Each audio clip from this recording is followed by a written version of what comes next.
What's up, Met fans? Welcome back to Talking Mets and Rob. How is everybody doing on this Thursday? Mets back in action against the Colorado Rockies at Citi Field, starting their homestand with a 4-game set against the Colorado Rockies. And yes, Grant, I saw that comment. The Mets are the biggest favorite in 3 years to win a ball game, minus 460.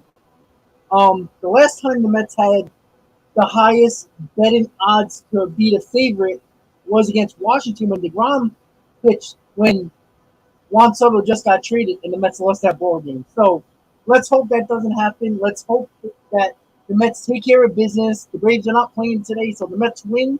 We gain a half game on them. Listen, the Mets need to win at least 3 games, and even better, 4 games.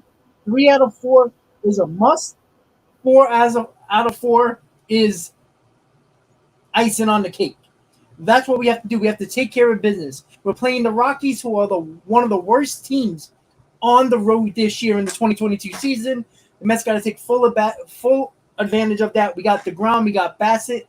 Looks like it's going to be Peterson, and depending on how everything works out, it could actually be Walker in one of these games as well in the series for the 4 games. And then you'll have DeGrom and Scherzer against the Dodgers. If it looks like it should, no, excuse me. Scherzer's pitching on Sunday, so Scherzer might miss the Dodgers, but I don't think so because yesterday was the off day.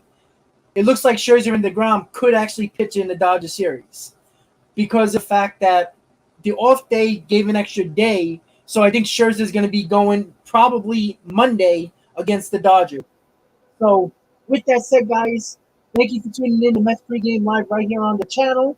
Don't forget to please hit on that like button. As you always know, please make sure you hit on that like button. We want to get the stream out to more people. The more people, the better. The more Mets fans, the better. It's always fun hanging out with you guys, watching a Mets game win or lose. It's always a fun time. The Mets are off on Monday, aren't they? They are off on Monday. Okay. Hold on 1 second, guys. I'm just checking one thing really quick that I was waiting to look at. Sorry about that. Second. Right, the Mets got another off day. So yeah, you can set it up where the Mets can have Scherzer and DeGrom in the Dodgers series. So that's important for us as well. So Tuesday, Wednesday, Thursday. With the 2 off days within 5 days of each other, it works out where the Mets can set up their rotation for anything they want against the Dodgers. I believe Bassett is pitching tomorrow, if I'm not mistaken. Yes, Chris Bassett is pitching tomorrow, so he should be available for the last game of the series.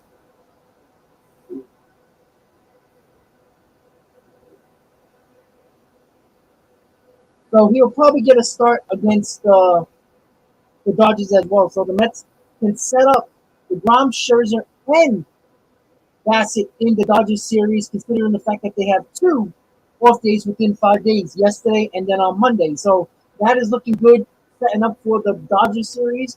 But let's not count our chickens before we hatch.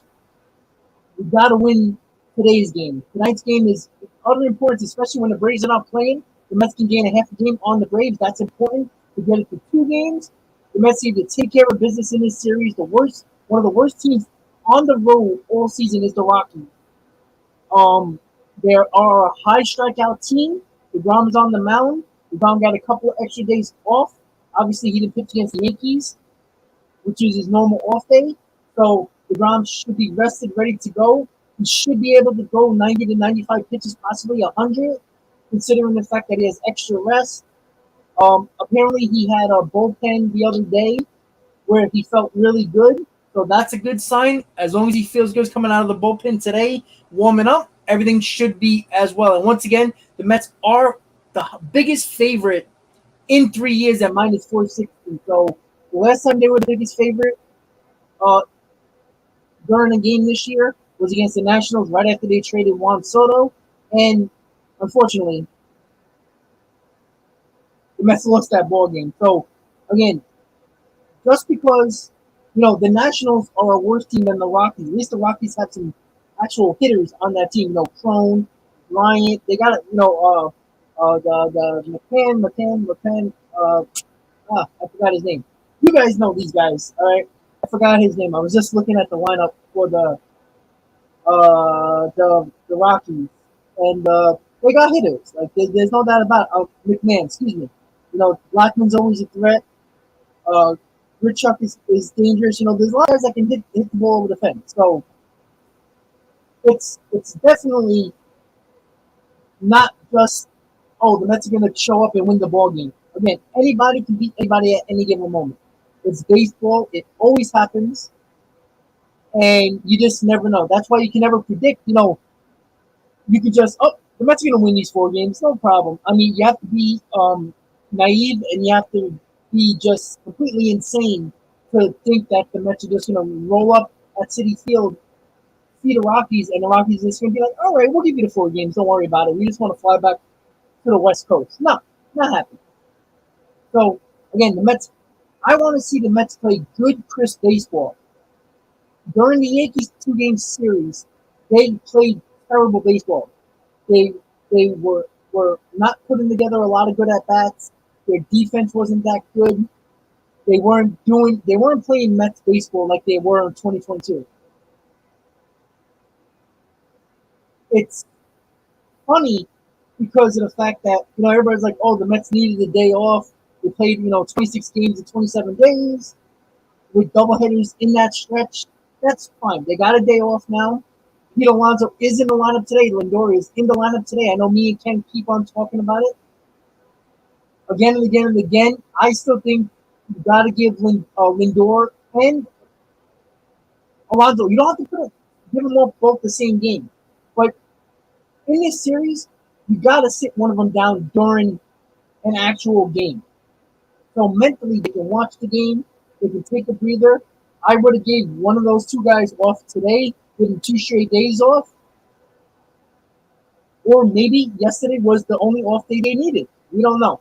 We'll see. But, you could see Pete Alonso, even though he got a couple of hits in the ball game late in the game against the Yankees, he did still look like he was behind a lot of fastballs. He was pressing. He was upset. He was striking out more often than you see Alonso do. His defense, even though he's not the greatest defender at first base, Pete Alonso usually is very good going back on balls, especially on pop-ups. He looked lost on that play that ended up being a fair ball at Yankee Stadium. He just looked lethargic, and the majority of the team looked lethargic. They played 7 straight games against the Phillies and the Braves in your division, which was high intensity. A lot of energy was wasted, and now you have to play the Yankees at Yankee Stadium. The Yankees were playing bad, so honestly, I think the pressure was on the Mets to win more than the Yankees. Honestly, it was set up for the Yankees to win. The Mets didn't pitch DeGrom in Game 2 of that series, and Scherzer didn't have his best stuff. Vermont pitched better than Scherzer in that game. But that is the past. I don't think you're going to see the Mets play as badly as they did. That was one of the first 2 games I seen the Mets actually play. Even in blowout games, that when the Mets got blown out, there wasn't really a chance like in the Braves game, the first game against the Braves in Atlanta when they got blown out. The Mets didn't really have a chance to show if they were offensively good or not that day, or they looked lethargic at the plate or just tired. So I honestly think that I don't understand the fact of giving DeGrom an extra day or 2 rest. I didn't know. It's not about putting him against the Yankees. That had nothing to do with it. It was just the fact that you're in a pennant race, right? You're in a division race here, right? You want to win every game you possibly can. You don't want to. Not saying that you pitched Walker and you were giving up the game. The Mets should have won Game 2. The Yankees were giving the Mets that win. The Mets didn't take advantage of it. But you feel more confident on the mound when Jacob DeGrom's on the mound. And I don't see giving him an extra day or 2 rest is going to make the difference of him pitching all the way to the World Series if the Mets make it there and keeping them healthy. I don't understand that because there's going to come a time when he might not feel 100%. He might not be injured, but he might feel, a little nagging, a little discomfort, or just, as normal pitchers do, feel a little discomfort. And you know what? You're in September 29th, and you need DeGrom to pitch, and you're a game up on the division against the Braves, and you need that win. What are you going to do? Rest him an extra day just because he needs it? Or he don't feel great? Well, you know what? I can guarantee you that Scherzer didn't feel great on Monday against the Yankees, but he pitched out there, right? And he still gave as much length as he possibly could with not his best stuff. That's what we haven't seen from DeGrom. Anytime DeGrom feels anything, that's it. It's like, all right, I need an extra day. I need an extra 2 days. I think this was more DeGrom asking for the extra rest than it was the Mets. And I do think we have to come to reality when it comes to Jacob DeGrom. The fact that if DeGrom doesn't feel 110%, this guy is not pitching on regular rest. And that's why, as much as we love him, you can't trust him. And that's concerning. And I don't like the fact that the Mets had to give him a day or two off when the Mets could have used Jacob DeGrom. And not saying that he would have pitched better than Walker. I mean, Walker was 5 innings, 2 runs. But you're going to tell me that a Yankees team who has been struggling offensively is going to hit DeGrom more than they hit Walker? I don't think so. And it was frustrating because, everybody was talking about, Scherzer DeGrom against the Yankees. And you know what? That takes some energy out of the team when your best pitcher, when healthy, is not pitching on that day against your crosstown rivals. It sucks. And that probably took a lot of energy out of that team as well. And Jakey, that's fine. But for all we know, he could pitch today and grab his shoulder. And what did that 2 extra days off give him? Nothing. I don't think 2 days extra is going to determine him grabbing his shoulder today or grabbing his shoulder against the Yankees. It's just, I honestly think it's a crapshoot no matter what. How do we know he's going to be sharp with 2 extra days off? We don't know that. There's no reason why he might come up limp in this start against the Rockies when we gave him 2 extra days off. So what does that really prove? There has been no proof. Because as much as we baby the pitchers nowadays, and we can't throw him 90 pitches, he hasn't done it yet. We can't let him go 7 innings because he hasn't done it yet. We can't have him do 5 up down. Yet these pitchers get hurt at an alarming rate. So clearly, whatever they're doing is not working. So, in my opinion, pitch him because there's about a 50-50 chance DeGrom's going to be back next year. And in my opinion, pitch him. Stop it. There's no reason. You're not up 10 games in the division here where you could give him rest. If we were up 8, 7, 8 games, okay, you want to give him extra rest? Fine, I understand it. But you're in a division race here. No, this can make you become. You could be the number 2 seed in the National League with the bye, or you could be the 3 seed with no bye and having to face a wild card, playing a wild card game.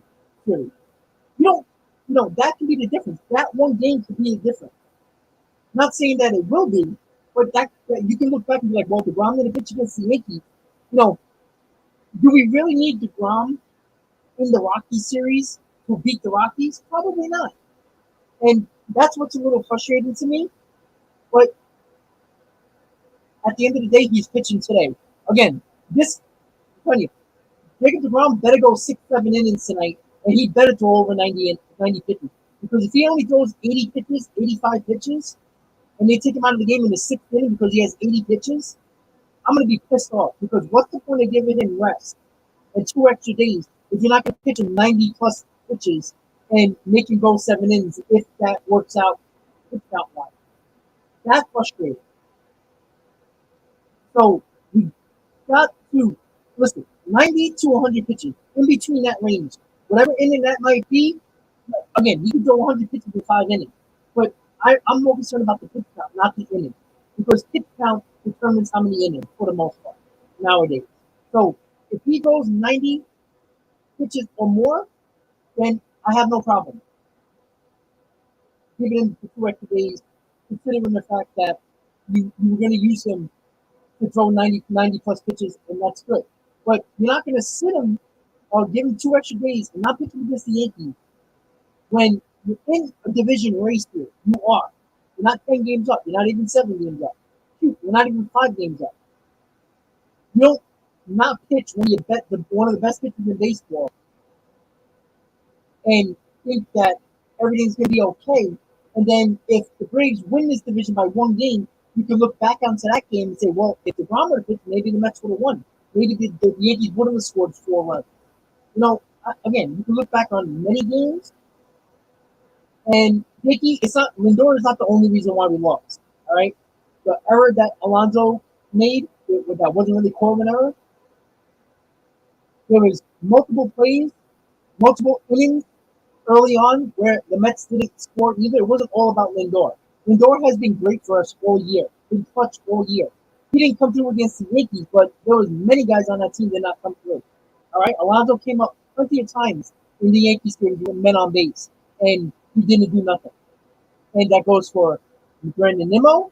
That goes for Mark Canha, who was hot as hell. And when he came up with runners on, he didn't do the job either. There was a lot of guys that didn't do the job in that Yankees game, not just Lindor. Just because Lindor came up with base loaded in the 9th inning doesn't mean that it's baseball. You're not always going to come through. You fail more than you do well. You fail more than you actually hit. And it's just that simple. Baseball is a game of failure. You fail more times than not. So that happens. It sucks. And I can assure you, I was live with you guys, and I can guarantee you, there was almost all Met fans, almost 90% of us, thought that Lindor was going to get a base hit in that spot or do damage and give either the Mets the tying run or the winning or the go-ahead run. And exactly, Ken, he hit that ball down the line, another foot. And Marte was on his horses, so the Mets would have got a bases clearing double there for sure. So again, it was just a foot away. The game. It's a game of inches, so it happens. You know what? It really does. You know what? If Vogelback would have beat out that double play, or when he hit into that double play, maybe the Mets would have had a 3-2 lead at that point. Maybe the Yankees would have scored. So many things we could have done, but we had Frankie Montas on the ropes in the first couple of innings, and the Mets didn't do anything with it. If the Mets would have scored early in that game, that would have put all the pressure on the Yankees, who didn't even win 2 games in a row in probably 6 weeks.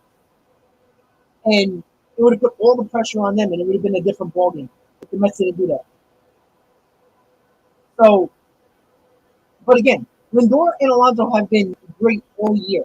This is the first time they're slumping at more than a couple of games, or more than 1 or 2 games. They've been slumping for about 4 or 5 days, about a week. But you know what? Every team, every player goes through it. You know what? Aaron Judge in 10 games got only 2 hits and no home runs until he faced the Mets.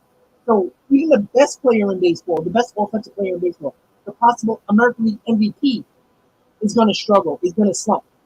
They're in a slump right now. But when Alonso and Lindor was hitting like crazy and picking up the team, when the other players were slumping, now it's time for Marte, Nimmo, and Canha and guys like that step up and pick them up for one. That's how you have to do it. And it happened. But you can't just say, oh, Lindor sucks. Why? Because he didn't come through one time this year when he's been one of the most clutch hitters on this team with Marte and Alonso all year? Let's be honest. Canha, before the road trip, has been terrible. He lost his starting position because he wasn't that good. The Mets got Tyler Naquin to take his spot because Canha was struggling up until the road trip with Atlanta and Philly. Before that, he was terrible for us, Mark Canha. He hasn't played well at all. So the Mets worked to get Tyler Naquin to platoon with Canha because of the fact that Canada wasn't playing well over the last month and a half until Canada decided to wake up in the Braves and the Phillies series. So with that said, guys, we got about 15 minutes until game time. So we're gonna do what we always do, and we're gonna look at the pitching matchup and the lineup. I'm gonna share my screen right now. Give me 1 second. Alrighty, guys. So as you know, I zoomed in a little bit more for you guys, so you guys can see the score a little bit better and the games that are going on and what's going on during game day. So with that said, who is in the lineup for our New York Mets? Very similar lineup as we've seen with right-hander pitching. Brandon Nimmo leading off, playing center field. Starlin Marte batting second, playing right field. Francisco Lindor batting third, playing shortstop. Cleaning up is Pete Alonso, playing first base. Daniel Vogelbach, DH, batting fifth. Chuck McNeil, batting sixth, playing second base. Tyler Naquin, left field, batting seventh. Brett Baty, third base, batting eighth. And Tomas Nido catching, batting ninth. That is your lineup for the New York Mets. And this has been a very similar lineup with right-handers on the mound, except that Hannah is not getting the start, even though he did get the start at Yankee Stadium both games because he was hot. And it technically worked out for the most part. Canada was decent in those games, but Naquin, who's struck out, I think, 10 times in his last 10 at bats, has been terrible. So maybe he can get it started. And I think that's what Buck Showalter is trying to do is put Naquin in to get him going. Because let's be honest, we do need him as well. You know, it's going to take this entire roster for the Mets to continue to do what they've been doing all year. So that is your Mets lineup for tonight against the Rockies, and we're going to go with the Rockies. We got McMahon playing, leading off, playing third base. We got Rogers batting second, playing second base. We got Blackman DH and batting third. Cone first base cleaning up. Iglesias shortstop batting fifth. Grichuk right field batting sixth. Hilliard left field batting seventh. Servant catching batting eighth. And Hampton center field batting ninth. That is your Rockies lineup against Jacob DeGrom. So that is your two lineups for tonight and the pitching matchup for the season. Give me a second. There we go. The pitching matchup: Ryan Feltner versus Jacob DeGrom, and that is the two pitchers on the mound for tonight. And let's just hope that the Mets do some damage early. And I want to see the Mets put better at bats together. That's the most important thing. With that said, guys, don't forget to please hit on that like button. The game starts in about 15 minutes. Dickie, we've been contact hitting the small ball the entire year. We've been one of the worst teams home run wise all year. So it's not about the Mets have been contact hitting the small ball all year. You know, Nito had 3 bunts in that game against the Yankees, and he has 12 on the year.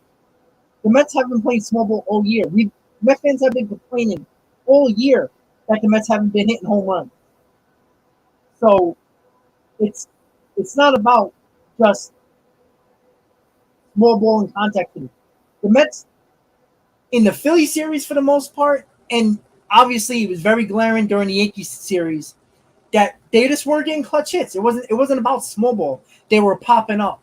They were striking out with runners on. That was all they were doing. And even for the most part, if you looked at the Mets, how many times they hit line drives right at the outfielders in that game against the Yankees, both of them, how many balls were hit to right field on the nose and they were caught, and in center field and were caught? That was at least 4 or 5 times in game 2. So, and then in Philadelphia, we were hitting blue pits all over the place, and they were falling for hits. So maybe the Mets need to get a couple more blue pits instead of hitting the ball on the nose. And Mets have actually hit for more power lately.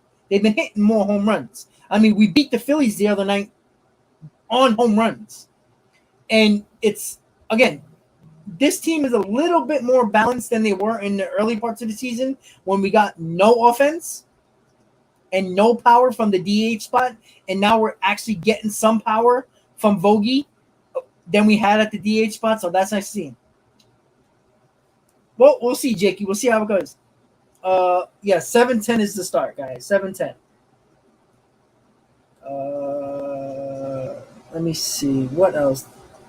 Oh, so as you know, the championship banners, the division banners, the pennant banners, they finally set it up, and now it's uh hanging up on the right field outfield, right there. The championship banners, the division banners, the pennant banners, and all that. So that's pretty cool. They moved it from where they were now on top of right field, which is pretty cool. And hopefully we have more divisions, more pennants, more World Series championships to hang up there going forward. So once again, guys, don't forget to please hit on that like button and let's get more people in the stream. Obviously, you guys know I like to get 100 likes before the 15 ends, and 150 is a goal for the stream.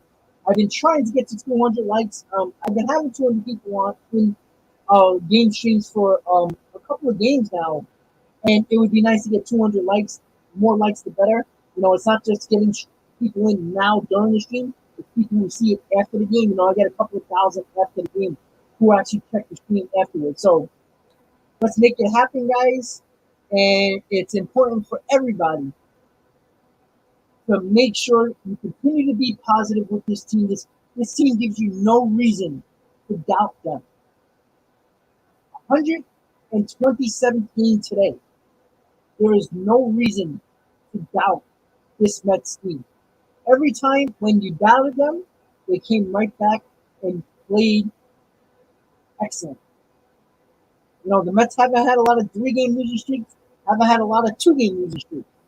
When they do, they usually come back with fury. And this is what the Mets have to do. Yes, Lane, they definitely can win. And, you know, we have a 10-game homestand. We have 7 games in total against the Rockies and the Dodgers. All are at home, obviously.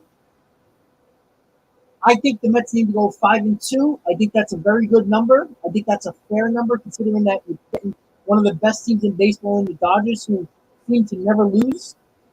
And, you know, that's why I think it's extremely important to try to do everything they can to sweep the Rockies. So that they sweep the Rockies, even if they lose 2 out of 3 against the Dodgers, they went 5-2 in that stretch. And I don't think that's a bad thing at all. Because Pittsburgh came to town, if I'm not mistaken. Let's see. Sorry. Gotta check. I'm sorry. I'm going to so many games in the next like 5 days. I'm just trying to get everything together here. I think we played Pittsburgh after. Excuse me, Washington. So we played 3 games at Washington. Friday, Saturday, and Sunday after the Dodgers series. So we got Washington. So we got a 10-game homestand, and we got 7 games against teams that are extremely bad. So in those 7 games against the Rockies and the Nationals, could we go 6-1? I'll take that. 6-1 against the Nationals and the Rockies, and then even if we only take 1 game against the Dodgers, that's a 7-3 homestand. That's a good homestand.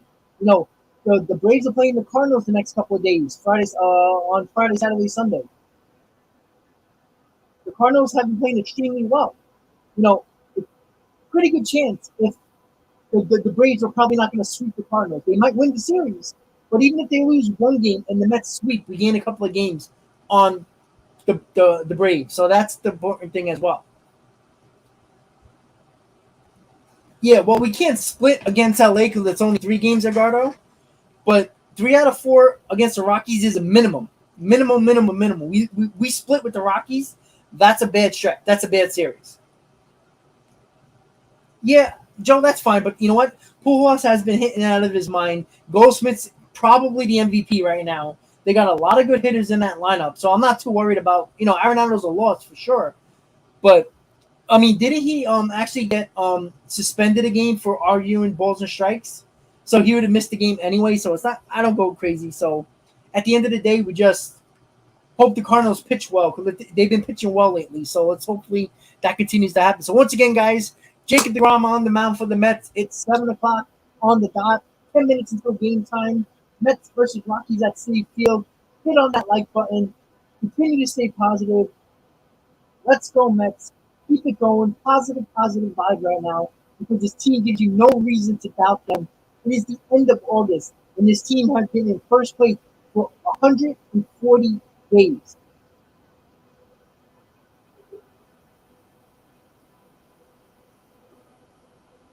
I don't know. I guess I'll get copyrighted now. So there you go. We'll see. I don't think so, but you never know. I mean, I don't think so because of the fact that they didn't copyright live audio so on the game. So I don't think they do that. I don't think they would do that. But we'll see. I'll find out. I'll let you know. Worst case scenario, I'll just have to mute that little piece and then they'll be monetized again. So I'm not too worried about that. So with that said, guys, make sure you hit on that like button. And if you want to become a member of Talking Mets and Rob, remember, guys, I'm doing a.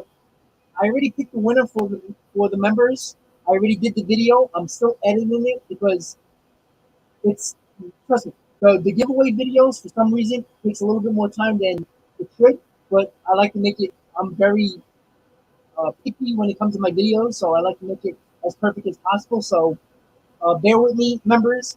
Um, and I'm also doing. This is what I'm doing for September 1st, or in the first week of September. As you guys know, I bought this 7-line coffee mug. It's the Homeland Apple coffee mug.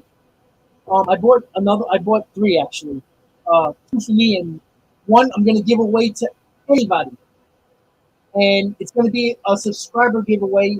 Anybody who's a subscriber, I'm gonna take the subscriber list and mix it up. And but what I'm gonna do is the people who, because there's a lot of subscribers that never come on to the live streams, and I don't think it's fair for people who always come in.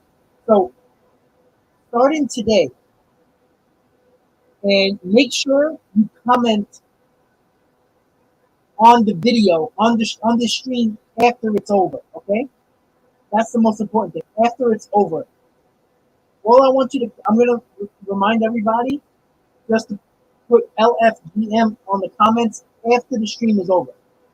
Okay, because the comments don't go underneath the stream; they just stay on the live chat for the replay. So make sure after the stream is over, no matter if it's today or tomorrow, comment LFGM so you can be in the running to win this coffee mug. Okay? And that's what I'm going to do. Because I'm already doing a giveaway for the members. So I want to do something for everybody who subscribes to the channel who's always in the live stream. So we are waiting for Mets versus Rockies on this Thursday. Thursday, right? Yeah, Thursday. Sorry, I lose track of the games. I looked at my season tickets and I'm like, oh man, I got a lot of games to go to this weekend. So tomorrow is the Scherzer bobblehead. That is 2 of 2 of the series with DeGrom with the strikeout counter. What else? Saturday's Old Timers Day. Uh, Tuesday, I'm going to the game. And if you don't know Timmy Trumpet, one of the guys who does the Narco song with Edwin Diaz, is going to be live at Citi Field on Tuesday.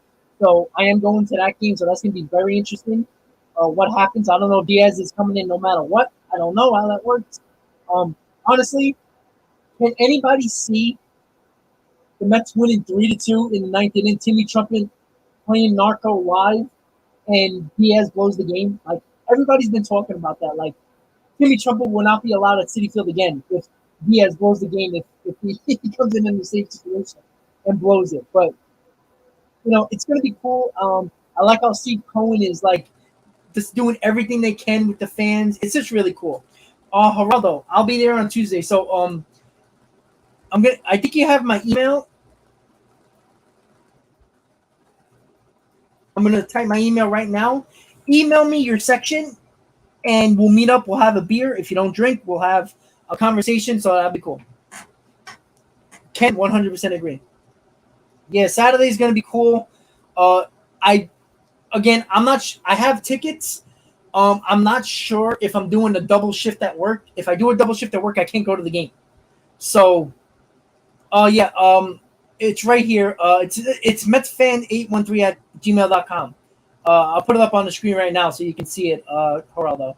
It's right there. So, um, if I don't have to do a double shift, I'll be going to Old Timers Day. If not, I'll just stream it with you guys the entire time throughout from the Old Timers game all the way until the end of the game for the Mets and Rockies. So that will be cool. But I'm hoping to go to the game so I can stream the Old Timers entire game. That would be really cool. Yeah, Ken. You know, I get it. I get it. It's more of the. I know the video is kind of sketchy. I get it. I got a microphone for the phone now, so the volume and the audio should be a lot better. So maybe that's better. So we'll see. Lane, that's a good question. I think it's going to be Bassett tomorrow, Peterson, and probably Walker. Walker on Sunday, because I think we're going to keep Curry for the Dodgers series starting on Tuesday, and then DeGrom in that series as well. So we got about 4 minutes until game time. As always, guys, game day is going to be up for you guys with the audio from SNY. So we'll be ready to go. We're going to set up the stream right now. Give me a second. Right. All right, guys. So I'm going to click it for a nice aesthetics. And there we go. And it's zoomed in now, so I think everybody can see it a lot better than before. Uh, I think I had it very small, so it was kind of hard. End the lockout, Joe. I forgot about that. Ricardo, thank you, buddy.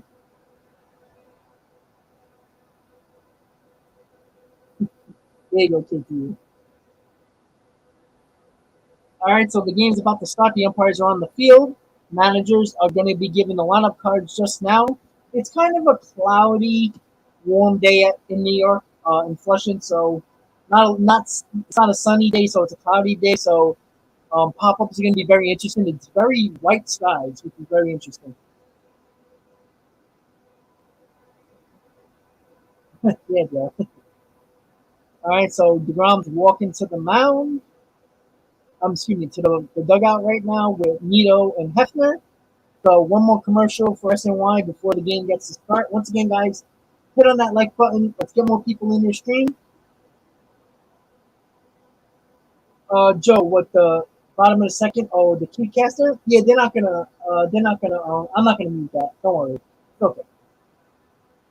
So yes, guys. So once again, if you're new to the channel, please say what's up in the chat. Let me know where you're from. I always like to know where people are checking out the stream from. Let me know if you're a Mets fan. If you're not, that's cool. I don't discriminate on anybody. I like to have fans of other teams as well. It's always interesting to go back and forth. Edgardo, listen, I'd rather have Nito 7 days a week than to see James McCann steal $40 million from this team. Karen, how you doing? JD, Middletown, Delaware. Let's go Mets. So just waiting for the commercial. We got 2 minutes. 7:10 is start time. Jacob DeGrom's coming on the mound. Waiting. Once again, guys, don't forget subscribers. After the stream, when the stream is over, make sure you go right to the comment section underneath the stream and type LFBM. The reason why I said that is because subscribers are going to get a chance to win a giveaway with this Mets Homer and Apple coffee mug. Okay, guys? So make sure you type LFGM after the stream. After the stream, not now, not on the live chat. After the stream, comment LFGM on the stream, because when there's comments on the stream, on after the stream, underneath the video, it will show up more and show up often. So make sure after the stream, guys, LFGM. You don't have to be a member to win that mug. You only have to be a subscriber. And type LFGM after the stream is over. And again, members, I already did the video for the mystery box giveaway. Again, you're gonna get 3 or 4 things in there that that are Mets related, obviously. So make sure you enjoy it. Make sure you when I post the video for the members on the members community page, please check it out. There was a couple of members last time that didn't check it out and didn't even know they won. So I had to give it to somebody else. So that's what's up. So the Mets and Rockies are about to start. The Mets are about to take the field, and they are. Mets are on the DeGrom's on the mound warming up. Here are Gary Keith. I think Gary Keith around an SNY, but you got to get SNY audio. Let me make sure you guys hear it, and we'll be good to go. Let me know in the comments, guys, if you can hear it. Yeah, Joe, it is MLB The Show. No Yankee mugs. I promise you that.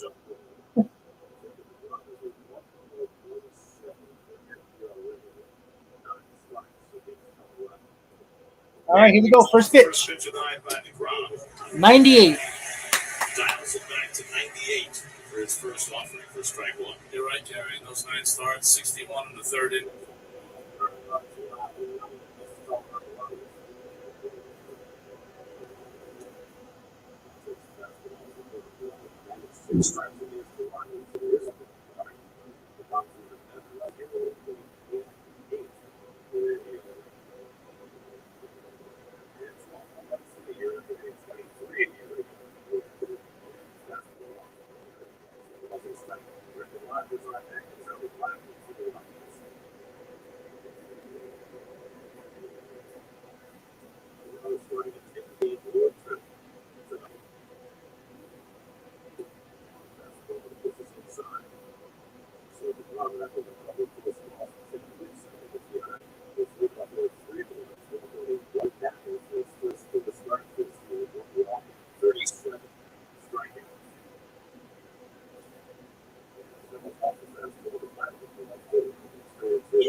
Out in left field. 3-2. McMahon pops it up. McNeil tracking it. Says, I got it. And he does. That's the first time.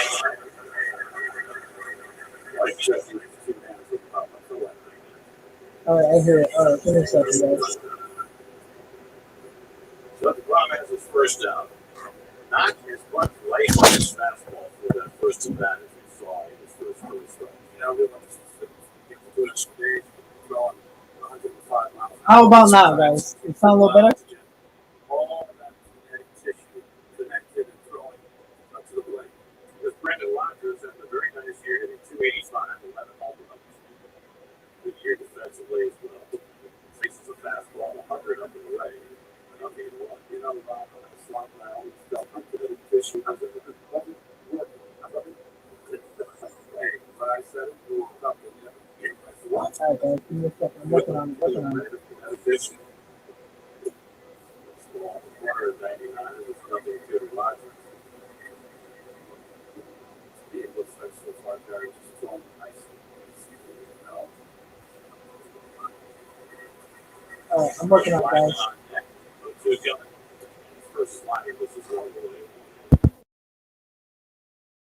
He was pushed back a couple days. He really didn't have his good stuff, and that was against the Bravos, I believe. How's this sound now, guys? I'm using the MacBook, the Mac speaker.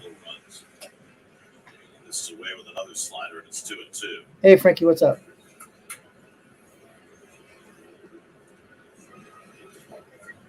Brendan Rodgers, now 26 years old, third overall pick in the draft coming out of high school in 2015. There has been waiting for him to blossom. A good year last year, about the same this year. 2-2 coming, and Rodgers fouls it. Really didn't have its good stuff. All right, perfect. That sounds better. Since 2018, 1.95. Since 2020, 1.72. That Amtrak is a godsend. You have to go down to Philadelphia. That's play the Phillies. Good. Come on, Jake. 2-2 coming. And he struck it out. All right. The slider for his first strikeout of the night.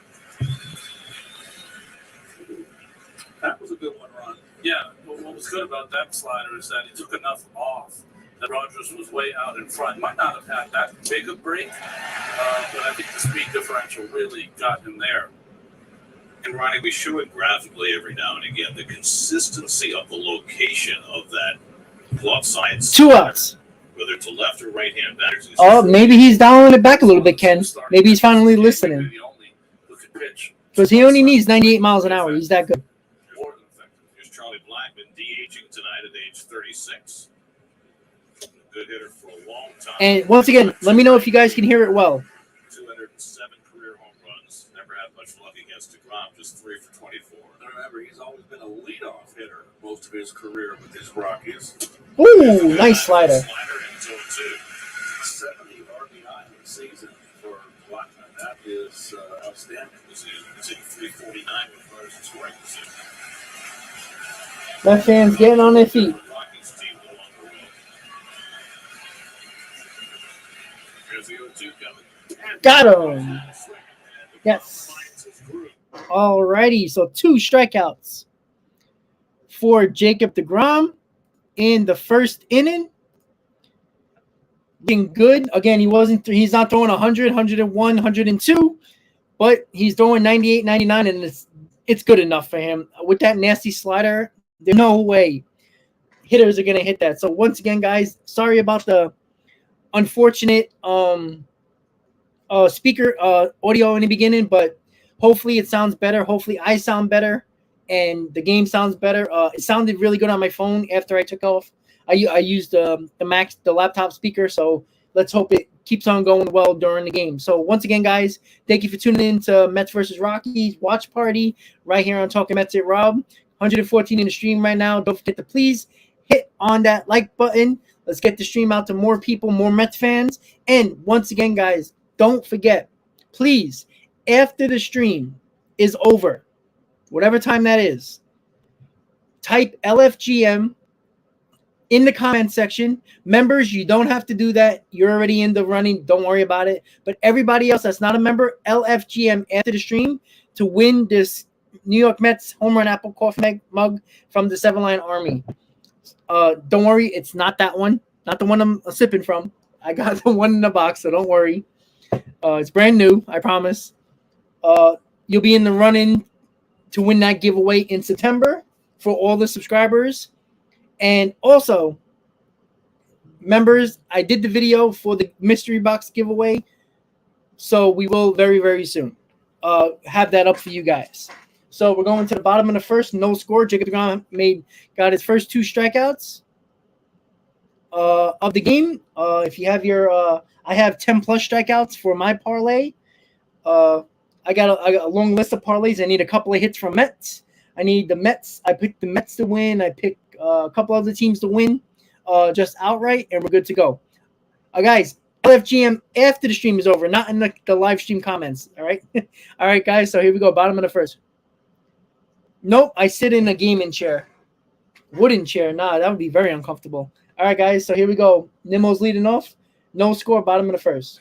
Rockies have not yet played at Atlanta or at Citi Field, but they're 1-10 on the road against the East, against Miami, Washington, and Philly. Up and away to Nimmo for ball 1.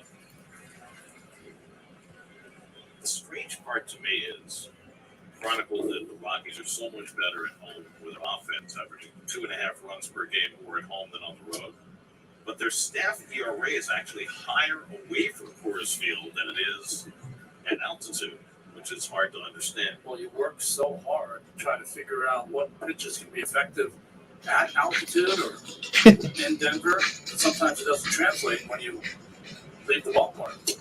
Fastball strike to Nimmo, who grew up a Rockies fan in Wyoming. Lifetime 324 hitter against Colorado. Putting it inside the park. Mr. Delight, let's hope so. I got 10 plus for DeGrom on my parlay, so let's hope it happens. Feltner's breaking ball misses inside. It's 3-1. Feltner making his 12th start. He came up late last season, made 2 starts for the Rockies, but he is still a rookie. Come on, Brandon. They've had trouble getting anybody going in that rotation this year. Feltner's getting played a shot, and he gets Ooh, call that a strike. the inside corner, 3-2.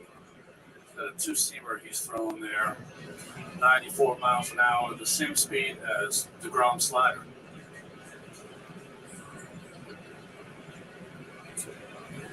Nimmo, Marte, and Lindor for the Mets in the opening inning. And Brandon pounds one foul. All right, working the count. We like that. And you're stopping shot. Rockies defense. CJ Cron, first base, veteran. Brendan Rodgers, nice little player. Come on. Here, Iglesias, Start it off early. Out in the outfield, the old veteran Randall Grichuk. He's been around for an ice age, it seems. Veteran. He's 31. He's a veteran. Of course he is. Called him an old veteran. Oh, hit it hard right to McMahon at third base. Playing basically shortstop. That sucks. So Nemo's retired. Just a 7-pitch at bat for Nemo, who has Damn it. plate appearances of 8. Again, that was the problem in the Yankee series as well. They hit a lot of line drives right at people. He's the tempo setter, isn't he, Brandon Nimmo?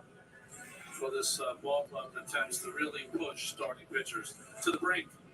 All right, Starlin Marte. So you think Marte has been good against Colorado, that Nemo's been good against Colorado. Marte, 365 lifetime All right, against the Frankie. Rockies, and he's got a 16-game hitting streak against Colorado. But I tell you what, Gary, as a hitter, you definitely don't want to go into Coors Field in a slump. I mean, if you're swinging the bat good the way that ball carries there, you could have just a mammoth series. Fastball catches the outside corner for Felder, and it's 0-2. Keith talked in the open about taking advantage of the lesser teams. But coming off this 15-game stretch that the Mets have played against the Braves, Phillies, and the Yankees, and you feel a little less energy in the ballpark just coming into this night, how do you fight through that, knowing how important each one and every one of these games is? Well, I just think as a player, you're one kind of 1.5 game lead, and it's a stretch run, and it is a dogfight now. So you've got all the incentive to come to the park eager to play. And No, I still think Nemo has to be the leadoff guy. He takes a lot of pitches. When he struggles, he doesn't. But I like Nemo in the leadoff spot now. Against less than 500 teams are 14-2. That's what they're making it out. Come on, Starlin.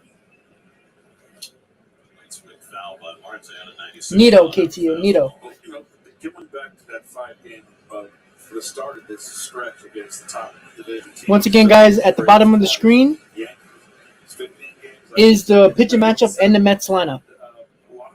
And sorry, I put the New York Yankees. It shouldn't be the New York Yankees. But the Braves are Sorry about that. at their torrid pace. 14 out of 16 after sweeping the Pirates, blew them out yesterday. They can respite it. It's going to be a fascinating weekend to watch because the two hottest teams in the National League right now are the Braves and the Cardinals, and they go head-to-head this weekend. And Mr. Goldschmidt had himself a day-to-day, didn't he? He had 2 homers, 5 RBIs, and they're win over the Cubs. And he is putting together a serious triple crown. Come on, Starlin. Ball 3. Breaking ball in Missouri. Come on. There's not been a triple crown in the National League since 1937. Joe Medley did it. Goldschmidt now leads the league in home run, leads the league in batting average, leads the league in RBIs, and he's 1 behind the league lead Schwarber in home runs. Yes, he is. And what an accomplishment that would be. And for another Cardinal to do it after all those years. Marte hits a shot. That might be a home run. Oh, just foul. Damn it. God damn.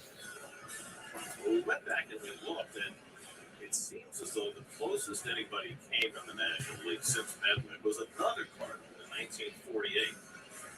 Scambuzio won the batting title, won the RBI title, and 1 behind in the home run. 39 home runs, correct? Then Johnny Mize and Ralph Connor had 4 courts, Ralph, at 40. But that has to be such a disappointment to get that close. And that's a golden prize for a hitter. It's been a pretty good year. It's on the ground. Ground ball should be 2 outs. 2 outs. Well, 16 pitches, but 2 outs.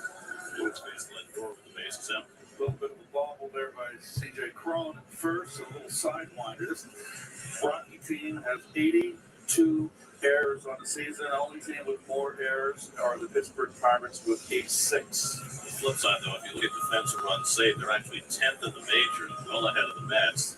They've got quality defensive players at second and Rogers and short and Iglesias at third base and McMahon.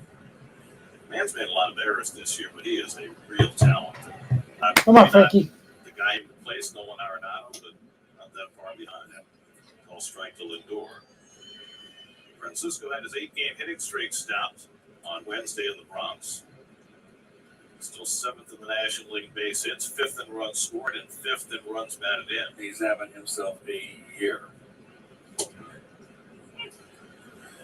That slider caught the knees on the corner, and it's 0-2. Since July 1st, 49 games, 318 average, 9 home runs, 28 RBIs, 899 OPS for Lindor. Keep it there. That's a great stretch. That's that's over 2 months. He said he's coming off Almost 2 his months. best start in the major leagues. 6 innings against the Giants, in which he allowed a run on 2 hits, and trying to build on that tonight. Not a big strikeout pitcher. Has to strike out more than 7 in any start in the major leagues. Huh. 1-2 to Lindor. He tries to come in with the slider and miss 2-2. Well, it's looking like it's over 20 pitches already, so So at least you got him working, but the Mets got to score some runs. He's only facing his 3rd hitter in the inning. First inning average pitches seen, Mets 19.1, lead the entire major leagues in that. Twins and Cardinals are 2-3. Mets have been working pitchers in the 1st inning. Well, it's interesting that Herman, Nice play. Kirby, know what you can handle. well, he still got the range for what movement was left.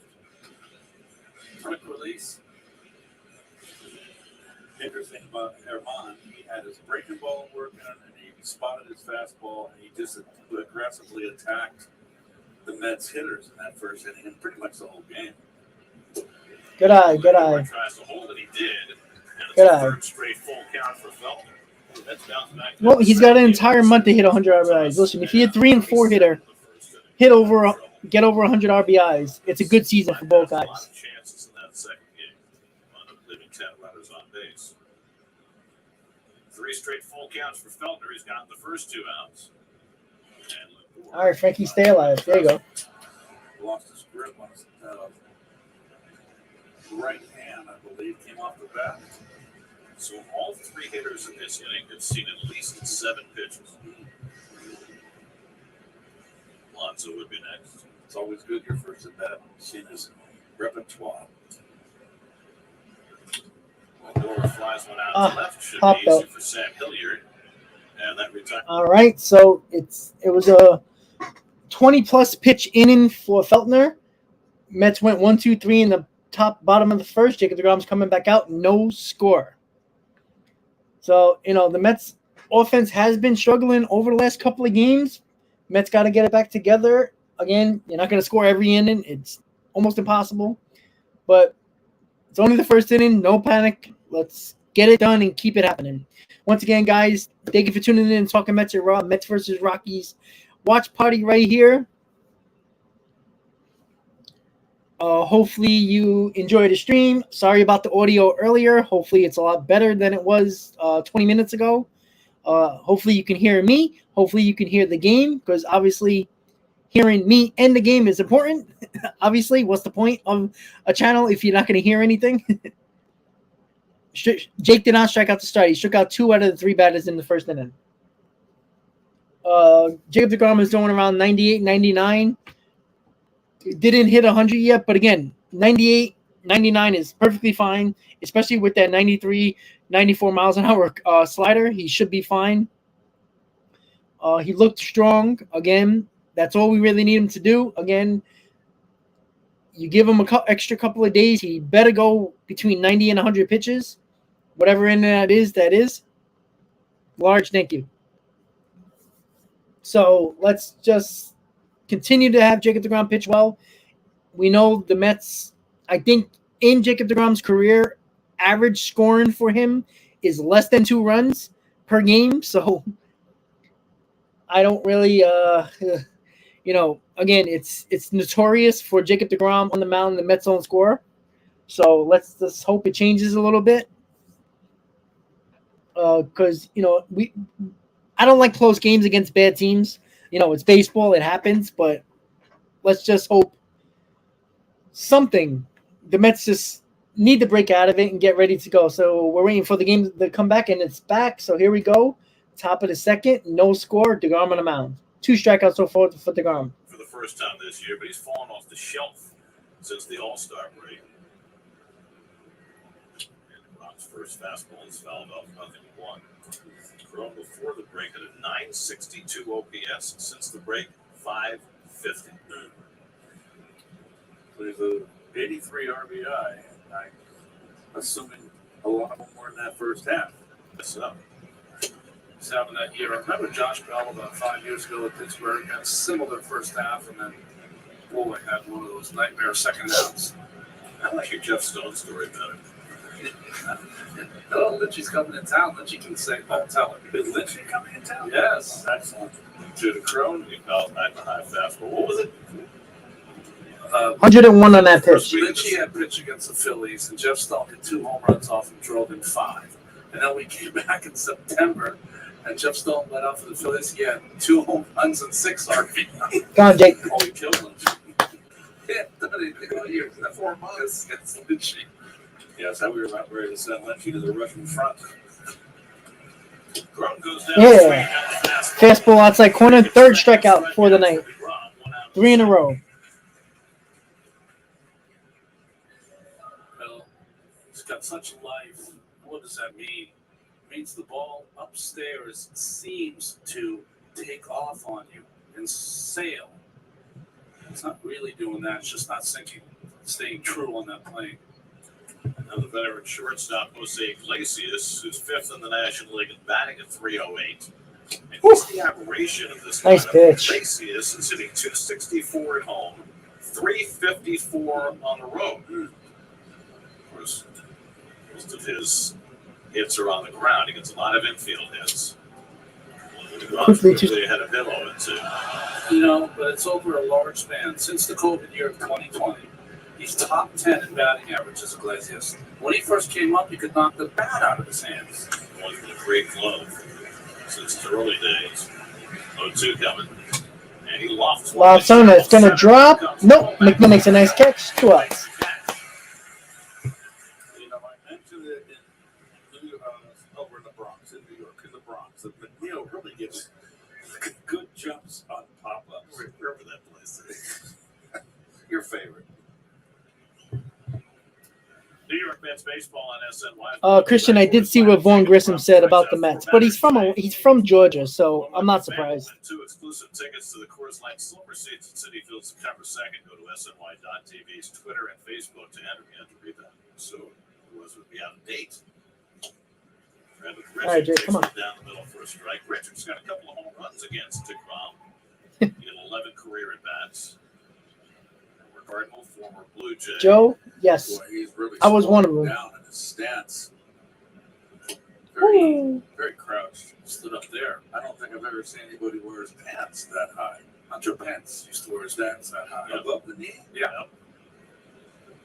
Come on, Jake. But he didn't have the cool rec specs like Richard does. Strike 2. Hunter Pence was plenty cool. He didn't need it. Good player. 25 pitches for DeGrom so far with 2 outs in the second. Nice pitch count so far.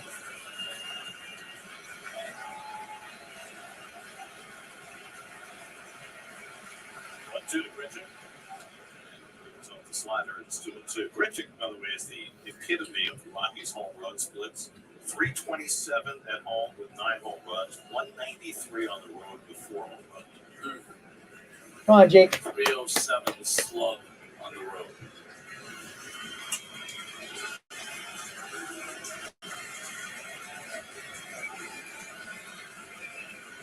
Two to Richard. And he just fouled it that off. slider. That ball with the foot outside. Remember in Jake's Yeah, first so he's a start Southern this guy, year, the first so 18 I'm not sliders surprised by were that. swung at were all missed, so just fouling it off is sometimes a victory. 6th pitch of the at-bat. And Richard gets it on the ground. And nice play by Jeff. Ends the inning. All right, Jeff. 2 nice plays by Jeff McNeil to end the inning. Mets go to the bottom of the second. No score. Jacob DeGrom got 3 strikeouts on the game so far. Got 28 pitches in 2 innings. So his pitch count is very nice right now. Again, I better see his ass go to 90 pitches at the very least. And we will see Brett Beatty. Hopefully for the first time in this inning. That would be nice. But we got to start it off with 4-5-6, Alonso, Vogelback, McNeil. So the home debut for Brett Beatty. He'll probably get a very nice hand. And Mets got to put some runs on that board for Jakey, because that's the most important thing. Once again, guys, don't forget to please hit on that like button if you haven't already. We got 145 to in the stream right now, so I appreciate you guys hanging on, checking the stream out, and watching the Mets game and listening to the Mets game.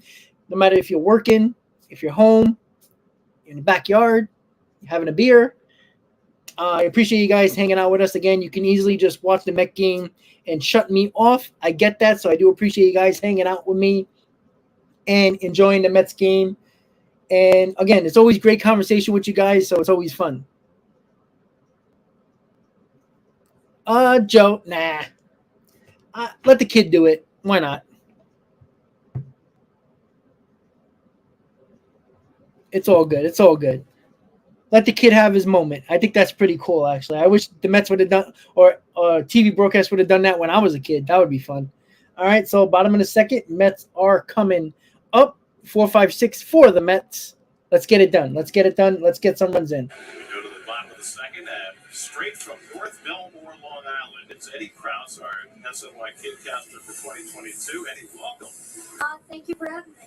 Great to have you here. What made you want to do this? I mean, I used to interview my parents, my family when I was about 3 years old. Used to interview them after football games, actually. All that stuff. And then I started a YouTube channel when I was about 5. That's true, Joe. About, baseball, about the Mets, and about everything sports related. So it seems to me that of all the kidcasters we've had, you're probably the most experienced. So why don't you take it away? All right.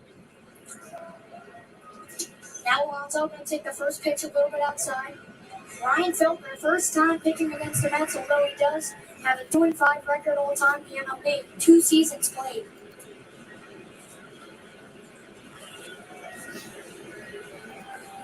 Kid got his notes. Now kicks and fires. Now Yeah, that's a base hit for Pete. He's going to get through. All right, Pete. Shortstop Iglesias unable to grab it, and Pete Alonso is going to have himself on first with Dino Vogelback coming up. Well, Pete got 2 hits and he's in a slump on the road trip. That road trip to Philly and Atlanta and New York. Got 2 hits his last 2 at-bats against the Yankees. Here he is, 3rd hit in a row. Now that's going to bring out Daniel Vogelback against Colorado this season. He's already better than Michael K. Batting 077 with 1 RBI.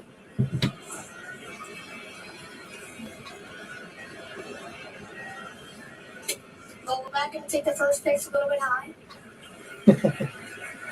Kid's actually pretty good. Filtner, 27 pitches so far. Alonso Vogelback in the inning.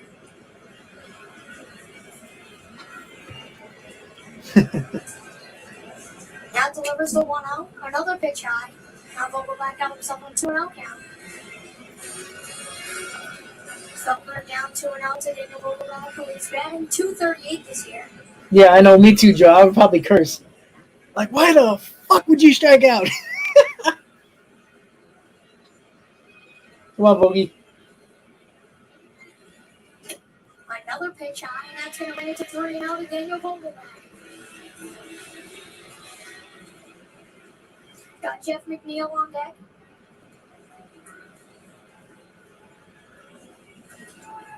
Yeah, I love the kid got his notes. That's awesome. And now Vogelback can take a strike. Down the hard plate. Gary's like, damn, I can drink my coffee. I can relax a little bit.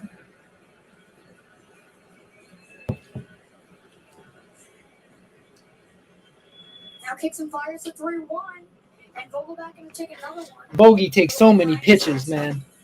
Still a strike. Keith, you think Pete will be running here? What do you think? You think they're going to send him 3-2? I don't know. I mean, that's a tough one. He's not the fastest guy on the team, but He's a lower 15 percentile, but it's okay. We're in the meeting. You got to tell the truth. yeah. Now Vogelback Slices swung down the first baseline, and it goes foul. I agree with you, by the way. They're not going to sound. It's a good one.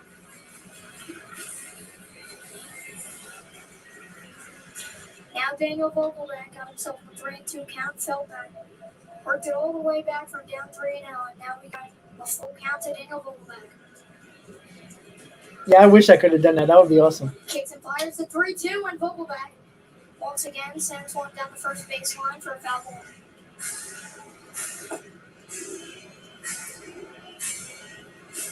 I don't know. This kid's what, 11 years old, maybe 10 years old? I'd be sweating my ass off. I'm not going to lie.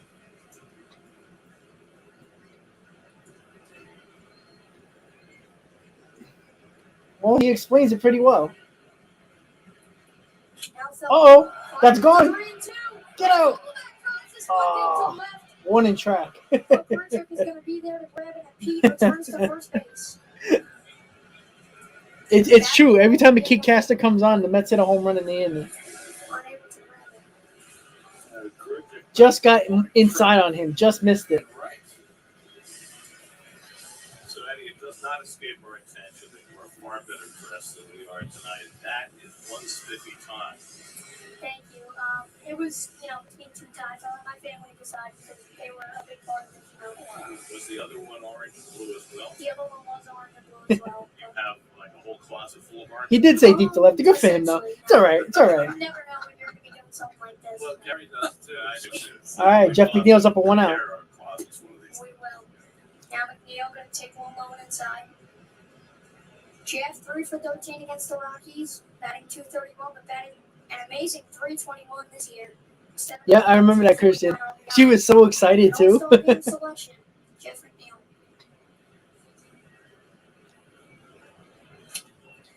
Now McNeil gonna foul one. I would have been when Vogelbach hit that, I would have been like, oh man, that would have been a home run at Yankee Stadium.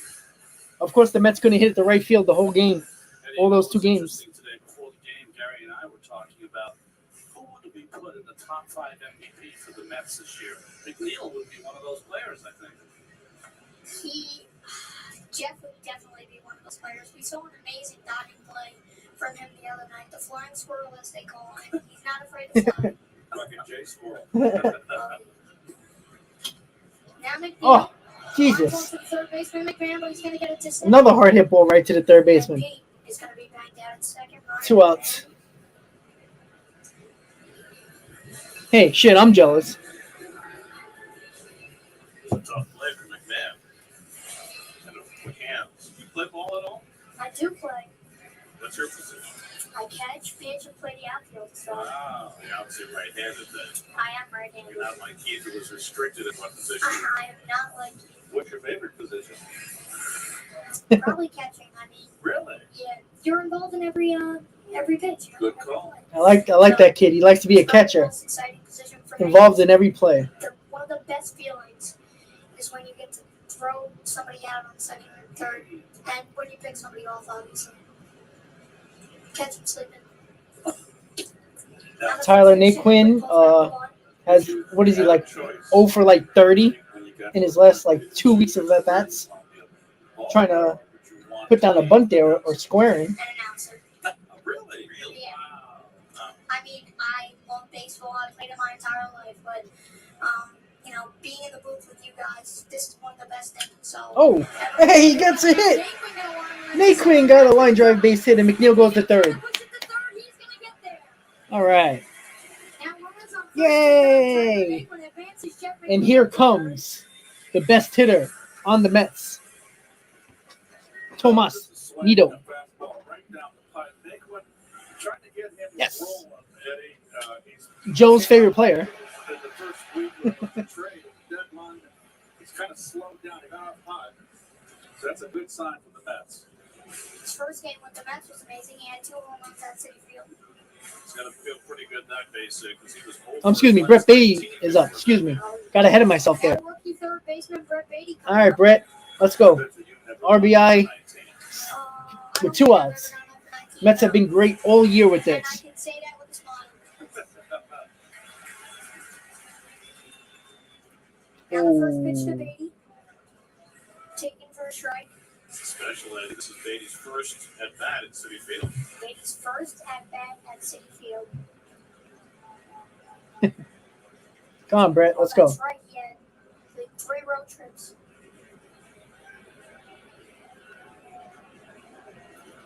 Now Filter tries to get Aikman at first. Unsuccessful. You have a favorite player? I do have a favorite player. I mean, I love all the Mets. I gotta say that right now, but Mark Canha. Oh, he likes Mark Canha. I love it.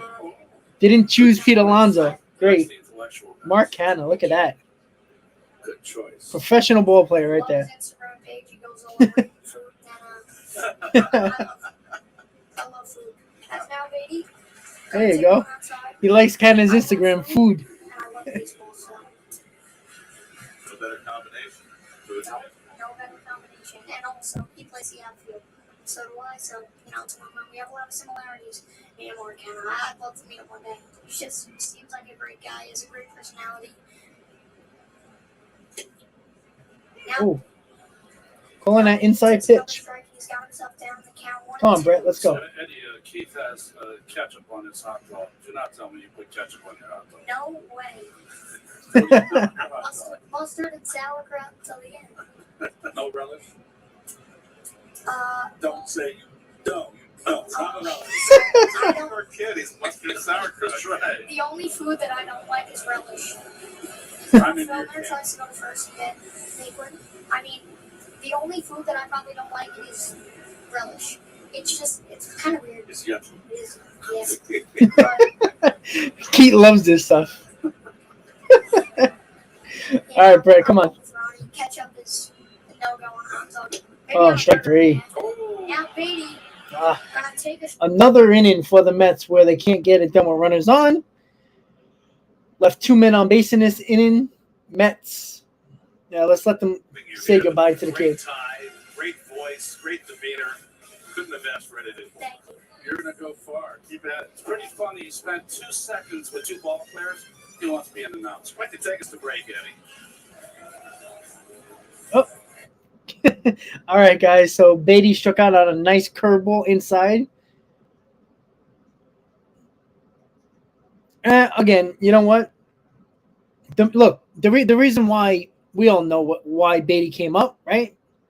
The reason why, because they don't trust the glove of Mark Vientos. You have both your third basemen on the IL, and what can you do? You know what I'm saying? They didn't have a choice.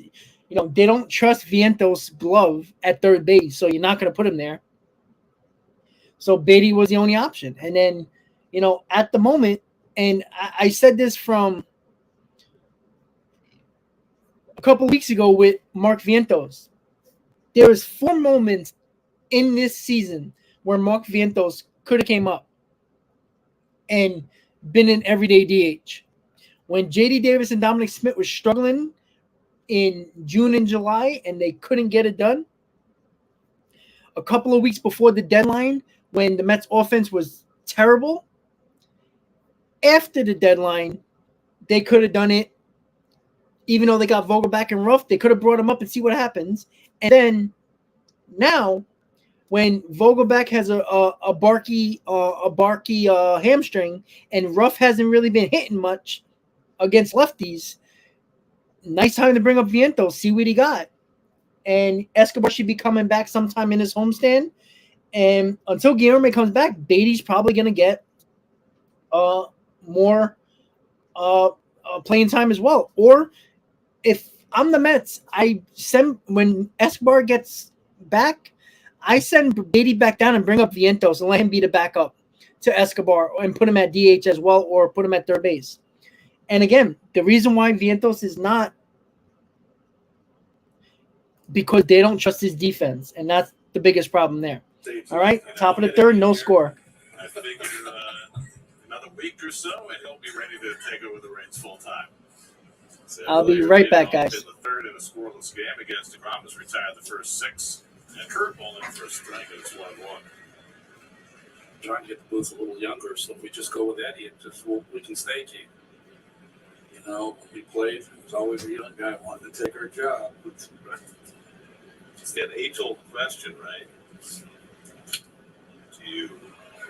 fight Father Time? You hope the young guy take your job. Oh.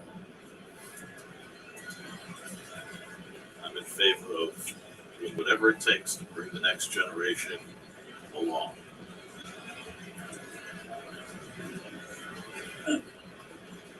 That's what Jake Eisenberg signed up when he was going to be our kid catcher.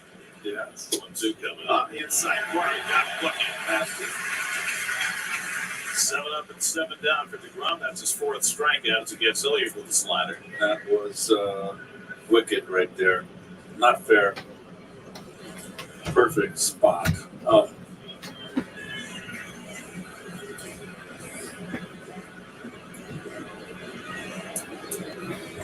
No one out and nobody out. Now Brian Servin.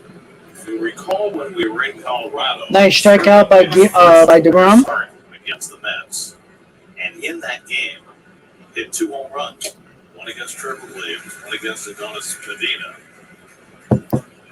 You know, there's no guarantee that Vientos will do better, guys. We just don't know that. Jeff Stone kind of a stretch. 170 in his last 28 games. 27-year-old from Arizona State. The pop-up should be an easy out. 2 outs. 34 pitches for DeGrom with 2 outs in the 3rd.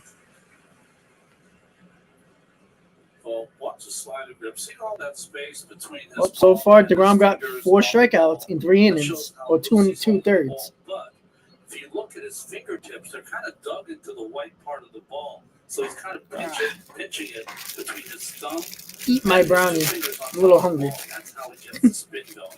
But he has all that room in between to his palm that allows him to throw the ball so hard, as opposed to if he had it deep in his palm. So the hand is loose, but the fingertips are tight. Fingertips are gripping on. Yes, they start to rip it. Cool. He was, 94 miles an hour slider. The sand, we could use that sand to get the spin right on that horseshoe part of the seam. And that's perfect right there. I mean, if you want Fudge brownie. that up and watch a video of throwing the perfect The Cosmic Brownie's good, though. I eat those at work. Lots of speed. And so the third baseman, Beatty, plays in on the grass. As DeGrom gets a slider for a strike at 2-2. Since the start of last year, nobody in baseball has got a higher percentage of swings and misses on one pitch than DeGrom has done on his slider.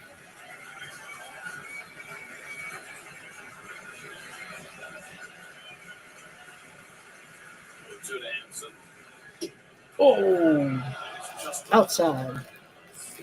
Well, Tim, it's not about Vientos being talented. He's got a really good bat, but he's a DH. He don't have a position. That's the problem. I always like watching him play. He play the infield, the outfield, lots of speed. In center field tonight, came up as a shortstop. Got him. All right. That is strikeout number 5 for Jacob DeGrom. Perfect. Through 3 innings so far. Again, Jacob DeGrom is sharp. That's not an issue, obviously. Gardo, you only live once. If you know when I eat at the games and drink at the games. Well, Tim, we don't know if he does better than Vogelback, but here's a problem with Vientos, too.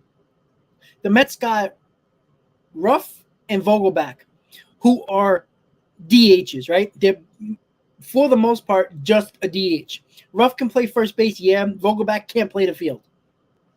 Ruff is a first baseman, could play outfield in an emergency, but both of these guys are just everyday DHs, basically. You bring up Vientos, who is another guy who is not doesn't really have a position, not great at third, not great in the outfield. So you have really nowhere to put him. So if you bring up Vientos, you have 3 DHs that basically can't play the field. And now when you need a defensive replacement or somebody gets hurt, now you're hurting your defense. The Mets are not going to do that. That's why Beatty, at the moment, he had a couple of issues defensively since he's been up. But for the most part, he's an okay third baseman. So, when you lose both your third basemen, your backup and your starter, who has been really good defensively, well, you're going to take a hit. And yeah, Vientos can play first, but again, when you got Ruff and you got Alonso, he's not playing first at all, even if you give Alonso a day off. So it's just you can't have three guys on your bench who are basically for 95% of the time are mostly DH. You know, all you're gonna have is Nate Quinn and Nito as your bench guys. I mean, that's rough. You know what I'm saying? That's not exactly. You know, there's no defensive replacements in that aspect. What are you gonna do? Put Vientos at third base for Brett Beatty or for wherever you want at third base? It's scary. And that's another thing. You give up 3 prospects and Davis to get Ruff. It's a little weird. All right, bottom of the third, no score. Tomas Nido leading off. Slash tickets to Cleon Jones today. It's always a pleasure. Cleon is such an incredible gentleman and has done so much great work back in his hometown in Alabama. I understand that Steve Gelb's going to be talking with nice. Later tonight. Tomas Nido leading off in the home third against Ryan Feltner. Mets threatened in the second, but Feltner struck out Brett Beatty with 2 men on. Nido starting a second straight game, coming back from the COVID injury list. A couple of sacrifices in the game against the Yankees. Well, we'll see, Joe. Well, he got a base hit, though. There we go. Turn over the lineup for the leadoff man, Nimmo. The second straight inning, the Mets get a leadoff hit.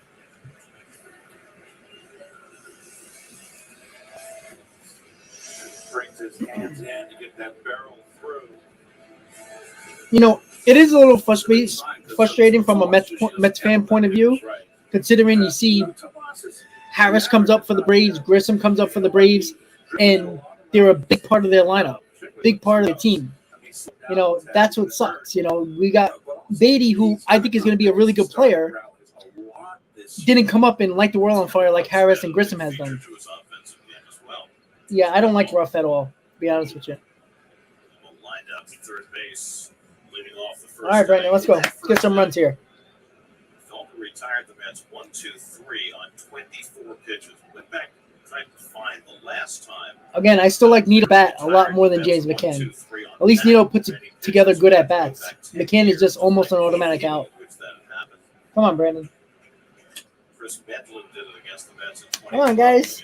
I need my parlays to get hit. Let's go. Got a $1,500 parlay here. Let's go. See if there was another first inning. Rick pitcher was 1-2-3 against the Mets with that many pitchers. Couldn't find any. So it's kind of a unicorn. 0-2 to Nimmo. Nimmo's been struggling. Really having a hard time in the last week or so. And that's a base hit. All right. First 2 men on. There we go. Got my parlay going now. Oh, yeah. Oh, yeah. Oh, yeah. I like it. I like it. First 2 men on. Marte coming up.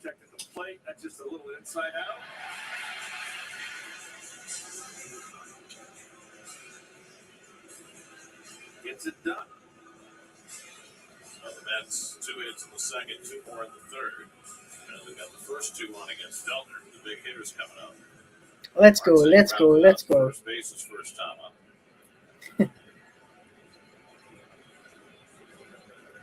Come on, Starlin. Let's go. With nobody out. Mets trying to get on the board here in the third. You know, we talked about Feltner's last start with the previous 3, 19 hits and 13 2/3 innings. Cracks the outside corner with a fastball, 0-1. Look at the difference. That last start against the Giants. Yeah, Cleon Jones was a big part of that 69 championship. For sure. A little different kind of lineup.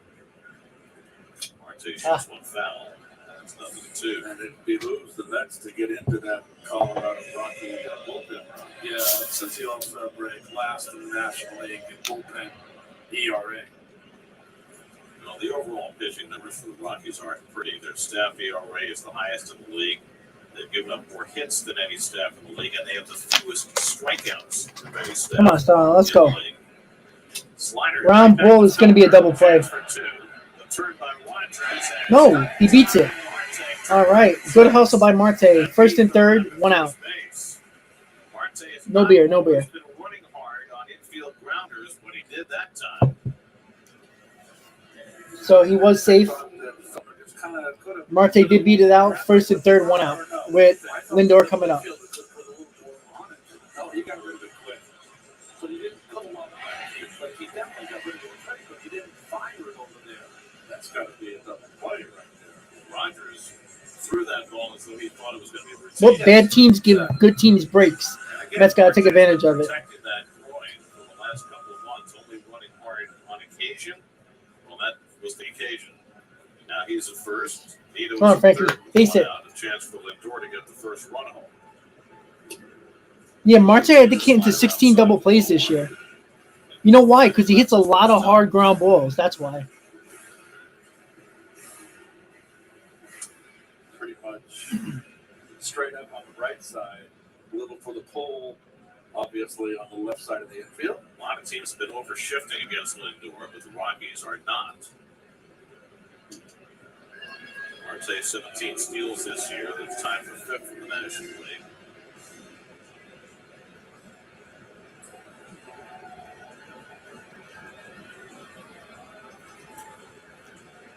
Come on, Frankie. Let's go. Yeah, Marte busts down the line when he needs to. You know, no need to, hit a hard ground ball. It's probably going to be a double play. So, he runs hard when he needs to. Got to keep him healthy as much as possible. Ooh, that was a nasty curveball. Just missed. Haven't seen a change yet. They got fooled the umpire. Thought it was a strike. Versus curveball 11% of the time, his changeup 6% of the time. It had been all fastballs and sliders through the first 53 pitches. Now he's in a hole behind on Lindor with Alonso booming on deck. Lindor 84 runs batted in, fifth in the National League. He bounces that one slowly. Crone's going to come home up. He changes his mind, and he got the all right, the Mets got to run on a fielder's choice, a forced fielder's choice there. 1-0 Mets. I'll take it. And scores easily, and it's 1-0 New York. All right, productive outs. I like it. Probably the most difficult 3-1. I mean, for the pitcher here, Marte goes to second. Crone wasn't sure what he was doing. Lindor almost beat it, but 2 outs, 1-0 Mets. Mets got to run. Watch Feltner getting over there. You also have to be worried that the throw comes right at you, but he avoided that. It's attention to detail. I'll take it. All right, Pete, let's go. First base. Those little things are the difference, at least in this inning. That was a real fine defensive play by those two men. So give Lindor an RBI, his 85th of the year. And the failure to turn the double play cost the Rockies a run. Come on, He Pete. had a base hit in left field his first time up. Now his hits his last 3 at-bats after a very rough start to the Mets road trip. And now Feltner, after getting ahead on Nimmo and Marte, is falling behind Lindor and now falling behind Alonso 2-0. First base open, Vogel back on deck. If you want to be a major league pitcher, what do you throw? When it's 2-0 and runners on base, that's effective. If you can't answer that question, it'll be a short career. He tried the fastball and missed away. Now it's 3-0. I agree, Frankie. You can put him up on 3-0. I would not put him on. It's too early, I think. I might call for a slider though, 3-0. I would definitely give Pete the option of swing. Well, that's for Come sure. on, Pete. And swing. Oh, goodbye. Swings on 3-0. Double. Oh, yes. 3-0 Mets. He's back. Boom. Hit the second deck. There we go. Thank you for that parlay. $1,000. I'll take it. Oh yeah. Boom, boom, boom. He appears to be out of his slump. 4 straight hits count by a mammoth 2-run home. 3-0 Mets. There we go. That was a shot. Swung on 3-0. Did not miss it. That was a shot. pitched him so carefully the first 3 innings. Joe called it. Let's go. Well, he just had the factor that There we go. Alonso wasn't swinging. That's the only reason you would That's throw the it. pitch. Bad teams give you opportunities. You can always take advantage of it. You're right. Come on, Bogey. Again, though, I go back. Attention to detail. They don't keep up a lot. Yeah, exactly. Because they didn't, and that's got 3. Alonso up facing the There we go. Come on. 409 feet. 31 homers, 104. All right, pitch in visit. That's on Levy City will donate $2,000 to No Kid Hungry to help fight childhood hunger. Now more than ever, kids across America need our help.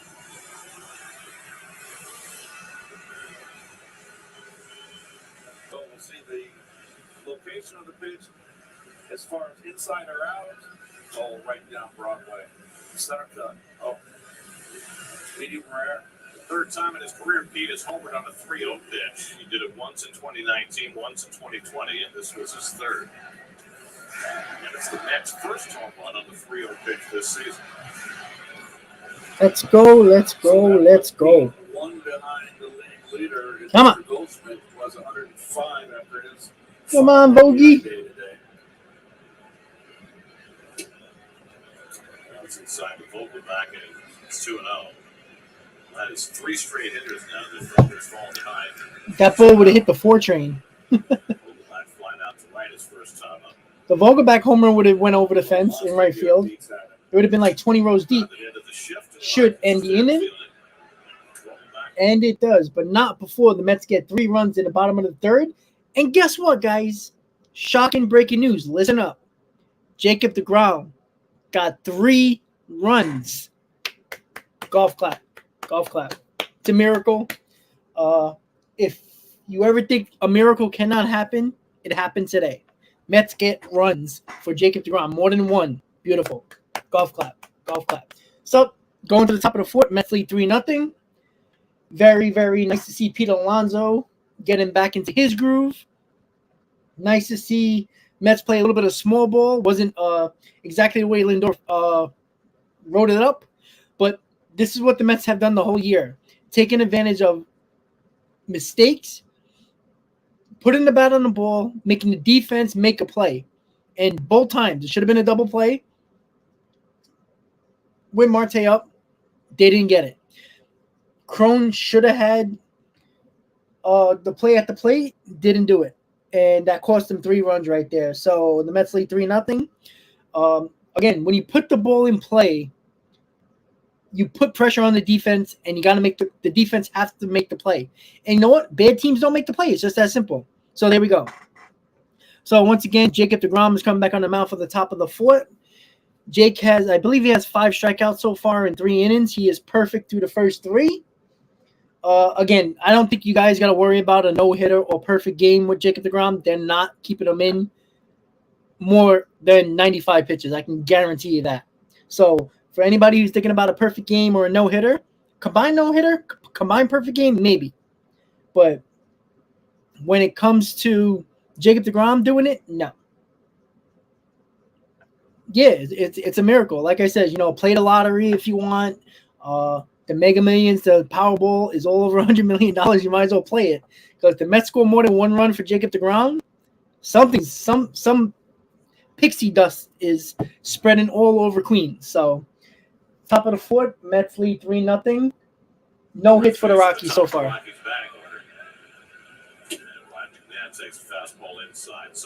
I agree, Joe. Again, DeGrom's not staying in this game to get a no-hit or a perfect game. It's not happening. So,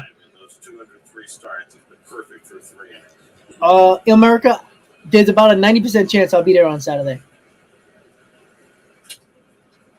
All right, Jake. I was thinking you were going to say that's the 16th time he's been given 3 runs to start. Just imagine, 16 times in DeGrom's career, the Mets gave him 3 runs or more. That is a joke. Joe, that's my left tackle right there, man. That's not good.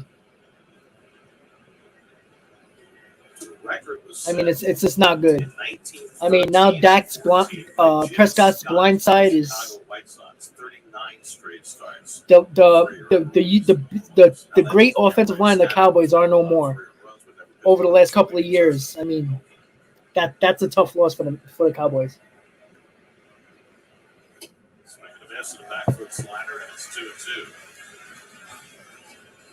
Yeah, but you know what? That left tackle was going to be the backup. All right, Jake. 2-2. Let's go.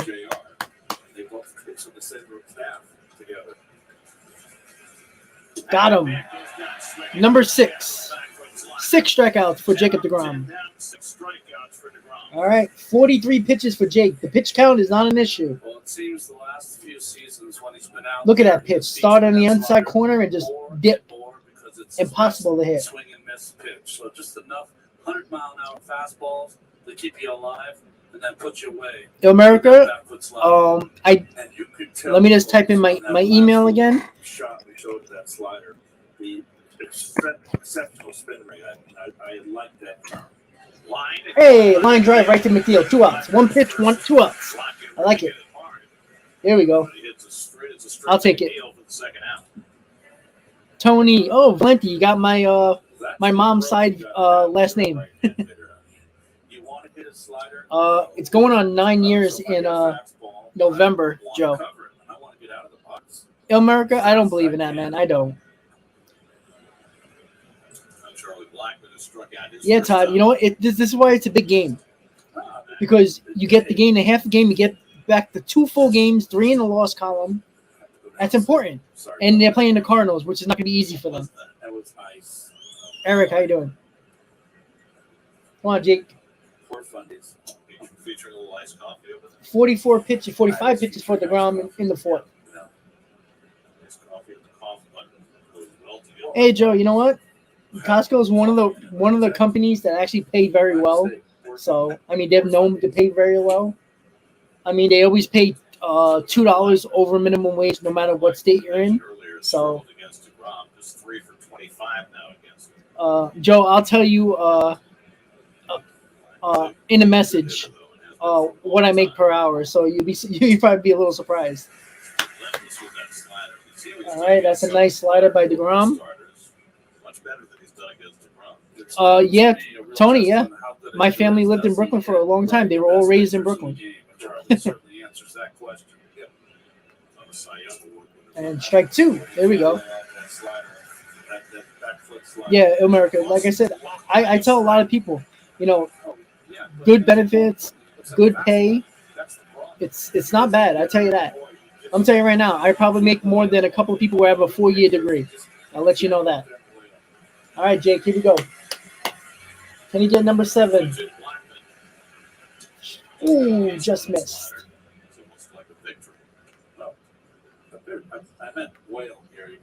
Oh, Steve, that's awesome, man. I wish I would have seen Steve pitch.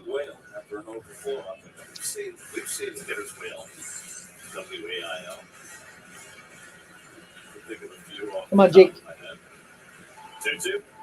Got him. Number 7. 4 perfect innings for the GOAT.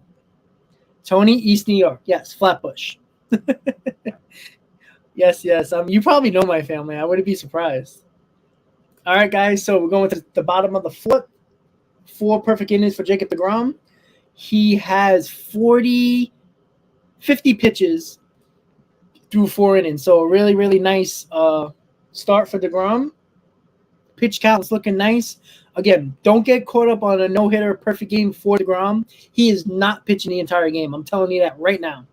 The Mets already gave him a couple of days off, an extra couple of days. They're not messing with him. You know, combined no-hitter, combined perfect game, maybe. But, yeah. Yeah, listen. I'm going to tell you, America, honestly, like, apply. You know, it's coming towards holiday season. They're starting to hire again. So I would do that, buddy. Oh, wow, Tony, that's crazy. Thank you, Agata. Thank you. Oh, Ken, I mean, it's a crap show. I tell you that. In New York, it's not everything's so expensive. It's just shitty. I'm not gonna lie. But yeah, guys, it's again, what the point with this is the fact that just look, if you need a job, trust me. Like, I'll even give you my America. I gave you my email, metsfan813@gmail.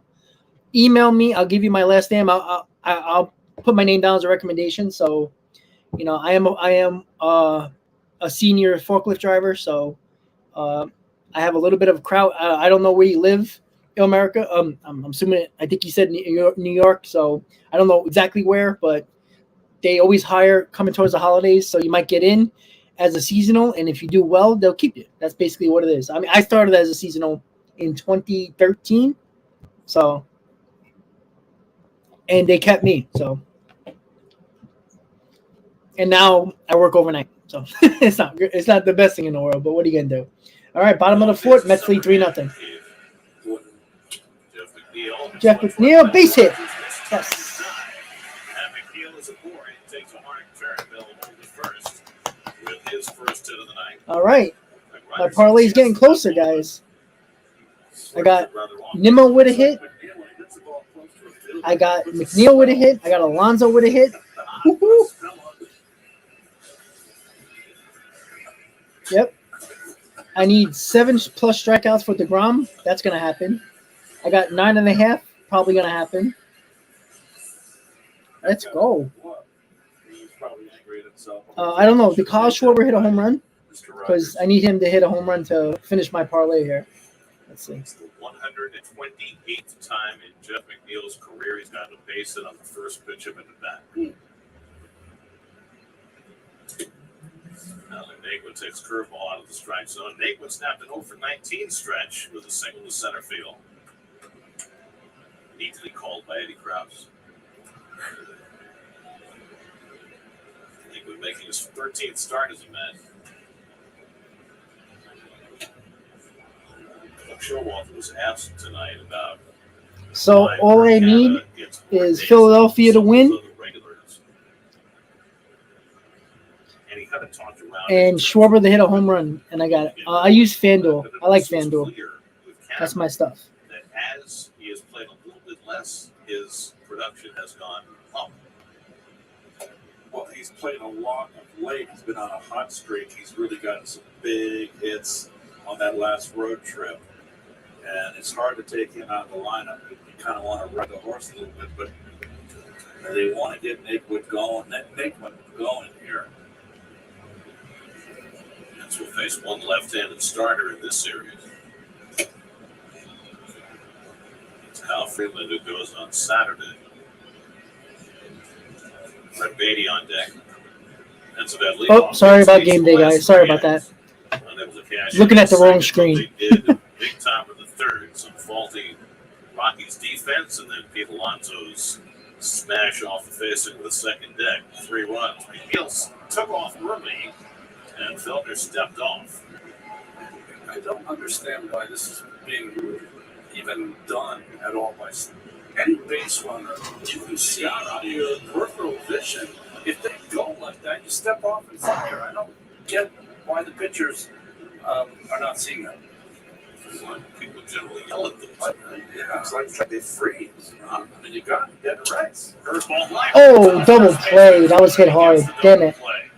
Nothing McNeil can do. Nope. 2 outs.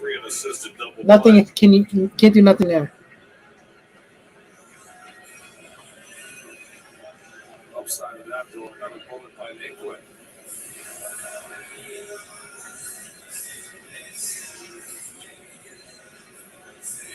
So 2 out and nobody on. Brett Beatty took his ball third strike his first time up. In his 2 outs, guys. 2 outs. Plate appearance. A very nice hand for the crowd. But well, Alonso has crushed the Yankees in the past, just not in those 2 games. 8 games on the road trip before getting his first home start tonight. I like his swing. Mr. Beatty here, he's got a nice swing. Yep. Eric, 2-run blast. 2-run blast. What's going to happen with Beatty when Eduardo Escobar comes back. But I do know this: Escobar is playing his one rehab game tonight for Brooklyn, and he's playing shortstop. So it seems as though the plan is to play Escobar more than one position. Maybe give Lindor a day off sometime this weekend. Maybe play him a little at second where he has experience in addition to playing third. Whether that means Beatty goes back or whether he stays, I think is up in the air. I just think they want to leave their options open. Guillorme's out. He's not coming back soon, even though he's doing a lot better. And really, Guillorme is your guy that can play all three of the infield positions outside first. But you don't have that now with him in the IL. So I think it's a good move to get Escobar and give him a good look at shortstop, how he looks, and get him familiar with it.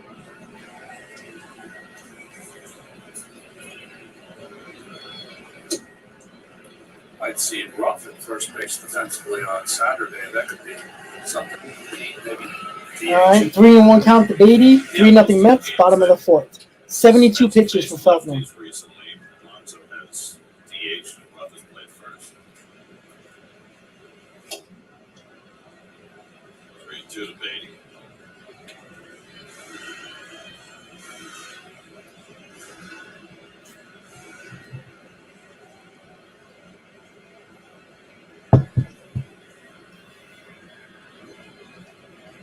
Three-two from Feltner. And Beatty smacks one on the ground. Up the middle, but the shift is right there. All right. Going to the top of the fifth, 3-0 Mets. Jacob DeGrom has given up no hits in the first 4 innings.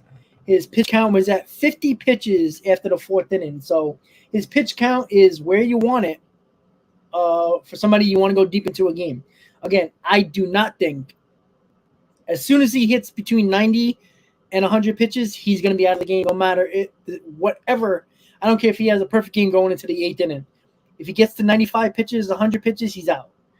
So don't expect Jacob DeGrom to pitch a no-hitter or a perfect game. It's not happening. I would be shocked if Buck Showalter allows him to do that. Yeah, Nick, this kid with his swing needs to go the other way with the ball. No doubt about it. So once again, guys, we've got 155 in the stream right now. Not sure how many likes are on the stream right now, but obviously the goal is to get 100 likes before the 5th inning ends, and hopefully 150 before the stream ends. So let's make that happen. I think we have 81, so let's get it up to 100 by the end of the 5th inning. So if you haven't hit that like button yet, let's go. Yeah, Nick, this is the chance for the Mets to hopefully gain a few games on the Braves. You know, the Cardinals have been playing excellent. They're not going to have Arenado because of he is on the paternity list because his wife's having a baby. But the Cardinals have been pitching well, and their offense have been crushing it. So it's going to be a tough series for the Braves and the Cardinals. You know, would I be shocked if the Braves take 2 out of 3? No. But if the Mets can get the Braves to lose one of those games, and they take 3 out of 4 against the the Rockies, they gain a game right there. They gain 2 games actually. So that's what I would like. All right, so here we go. Top of the 5th, Jacob DeGrom has given up no hits. He's been perfect so far with 50 pitches in the top of the 5th. Let's see if he can continue his dominance against the Rockies. They showed a highlight video on the board featuring Daniel Murphy. Nice. Oh, Daniel Murphy's in the house. He's played for both teams, Mets and the Rockies. He'll be here for Old Timers Day. David Wright will not be here, but David said of Daniel, he's been old for a long time. David said he's not ready for Old Timers Day, but Murph is right in the pocket. David's good with the needle. I like it. He always has been. C.J. Cron leading off against Jacob DeGrom was yet to allow a base runner.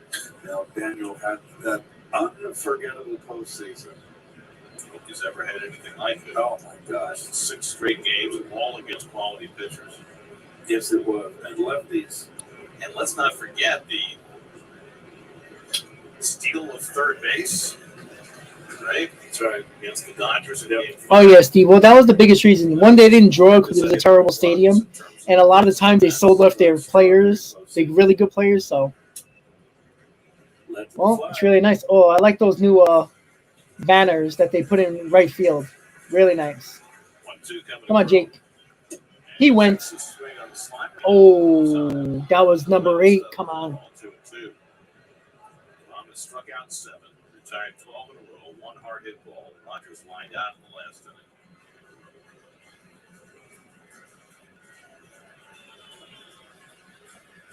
inning. Two to Crone. Oh, fouled it off.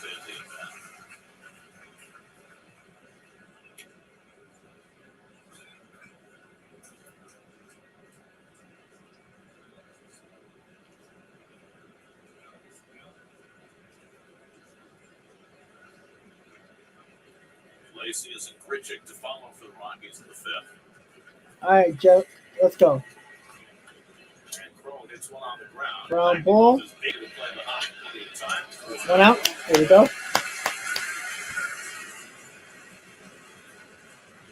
Roberto, there's a 95% chance we're going to Old Timers Day.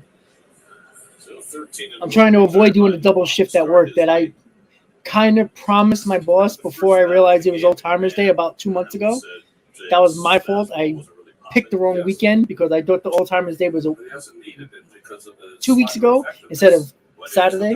But I'll probably be going. There's Iglesias. I have to say is the peskiest hitter in this lineup. Come on, Jake.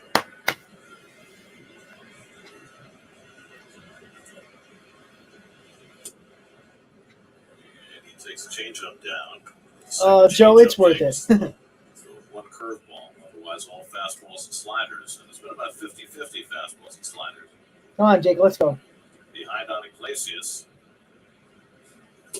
Nice Comes pitch. back with a high slider, and it's 2-1. Yeah, 2 perfect slider teams right there in the high outside corner. Just an amazing pitch. Iglesias popped up to McNeil his first time. And he goes Nice. after that slider. 2-2. It's 2-2. That was a chase where Iglesias was just guessing. He figured, okay, the 2-0 slider, he's going to try to pop me once, the 2-1, and he didn't. He stayed with the slider. Now Joe. fastball paint. I love PNC Park. I was there last year. Great atmosphere, great views, a lot of restaurants, a lot of bars right outside the stadium. Pretty cool. Perfect so far. Come on, Jake. 2-2. On the ground toward the Oh. middle. Has no play. Damn it. Iglesias has an infield hit. Nice try by Lindor. That is how the Rockies get their first base runner of the night. Damn. Retired the first 13. Joe, we do. Iglesias, and now it's 31 infield hits this Ah. year. Met fans kind of realized that they, no hits through 4 and 30, but there was, early in the game that there's Damn it. always that potential with DeGrom. Couldn't do nothing there with a speedy. Nice try. Earlier this year, Jake retired the first 17 against the Braves. This time he retires the first 13. 5 2/3 against Atlanta, which is the farthest he's ever gone with a perfect game bid. Here's Randall Grichuk. He was retired on a fine play by McNeil, making a sliding stop going to his left his first time up. 4 of those home runs, 4 of the 13 on the road by Grichuk. As we mentioned earlier, 2 home runs in his All career. right. against the See if Jake can just get out of this inning. He pulls that one over the And bat. Fair ball. that's down the line. That might be a run. Iglesias digging for third as Ingrid plays a careful hold. Iglesias. All right. So that was a hard hit ball down the line. Second and third with 1 out. So Grichuk right over the bag for a 2-base hit. And the Rockies have runners in second and third. Oh, this was a mistake. The ball was up and on the inner half. I thought it might have been a changeup he threw to Grichuk.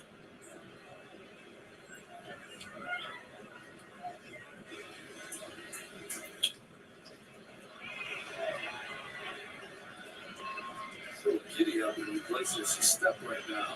It's not the fastest guy in the world. Grichuk's got real good speed. All right. Jake's got to, this is the same thing that happened with Atlanta, too. He was pitching really good, and all of a sudden they hit him hard a couple of times, leaving a couple of pitches up over the plate, and then some runs scored for the Braves. So we'll see if DeGrom can bear down here like he always seems to do. Takes first pitch, slider for a strike. No, that's the pitch he took for strike 3, his first at bat. I mean, a pitcher like DeGrom, you have to go up there. You can't let him get 0-1 on you, or get you behind the count. Look, you got to get a fastball first pitch. You got to swing.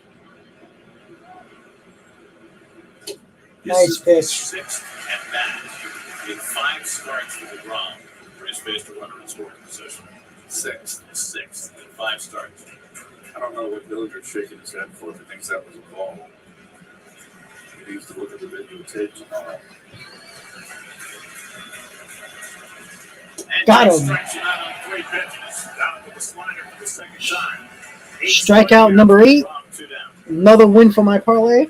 Sometimes it's not how many strikeouts you get, it's getting one when you need it. Well, he took 2 pitches. And he gets himself 0-2, and 0-2 against this guy. The odds aren't good here. Yeah. More than 4-1. 8 strikeouts, 7 by the slider. Come on. So 2 out, 2 in scoring position for Brian Servant, who flied out to right his first time, and he fouls back the first pitch slider. That one was off. Well, I had Jake 7+ strikeouts, over 9.5 strikeouts, Mets to win by 1.5 runs, McNeil a hit, Nimmo a hit, Alonso a hit. So all I need now is him to get over 10 strikeouts, 9 strikeouts, and I got my parlay. It's a nice hit. It'll be $1,200, so that would be nice. Uh-oh. I think Marte got it. Yes. All right, there we go. So Jake, as he always does, finds a way to get the hell out of it. The odds are, I think it was, let me see, hold on. A little over 1,200, I think. I think 1,230 or something like that. Let me see. Let me check my handy dandy sports book. Hold on. Plus.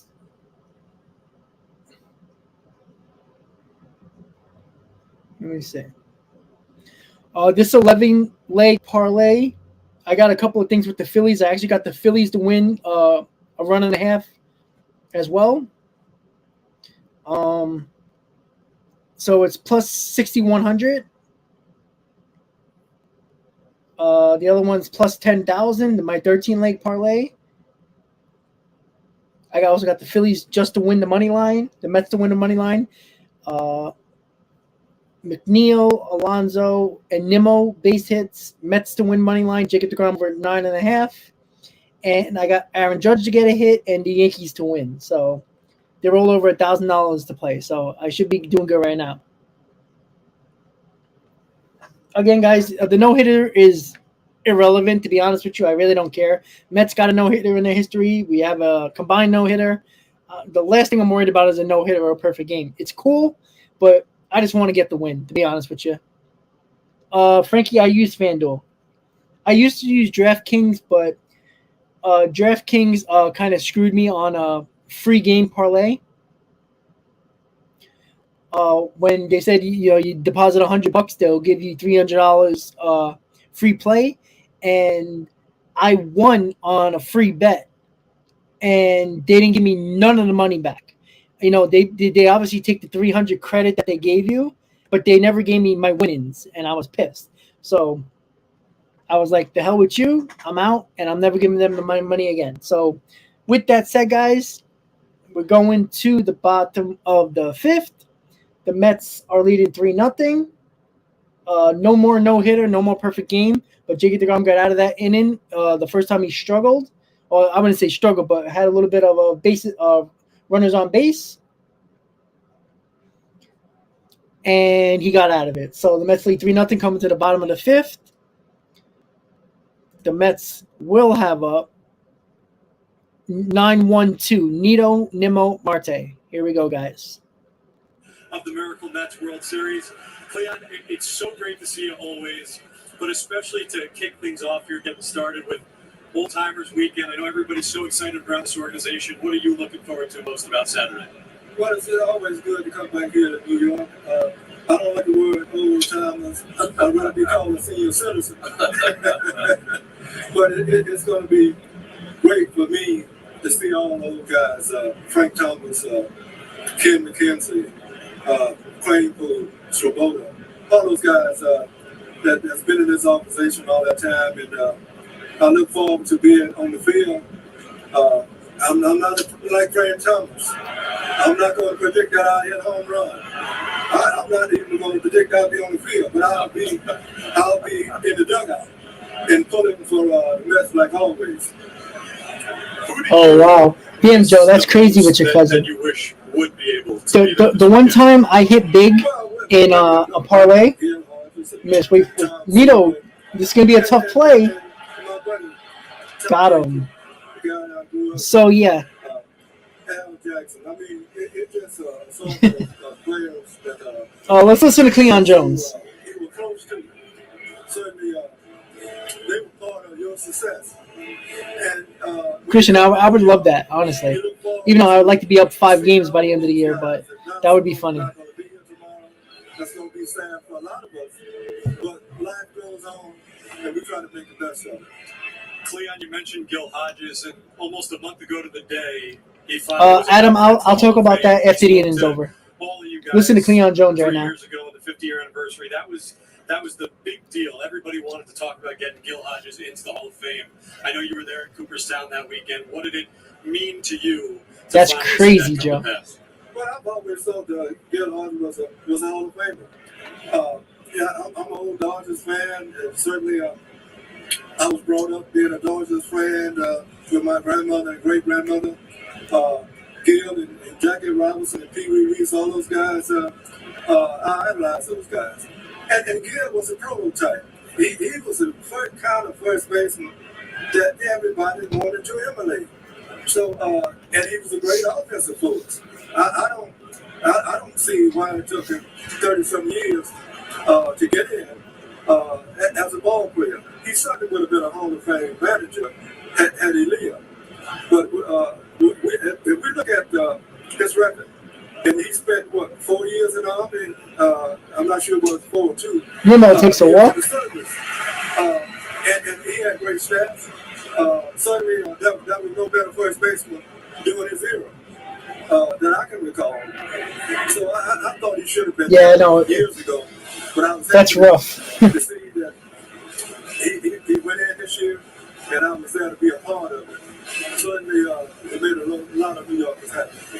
Brendan Nimmo on first base. So Kyle Schwarber did hit a home run, so I need Lindor to get a base hit in this game, and I hit my $1,200 parlay. It's also about your hometown and not just growing up in your hometown, but the work that you're doing now to keep the town alive.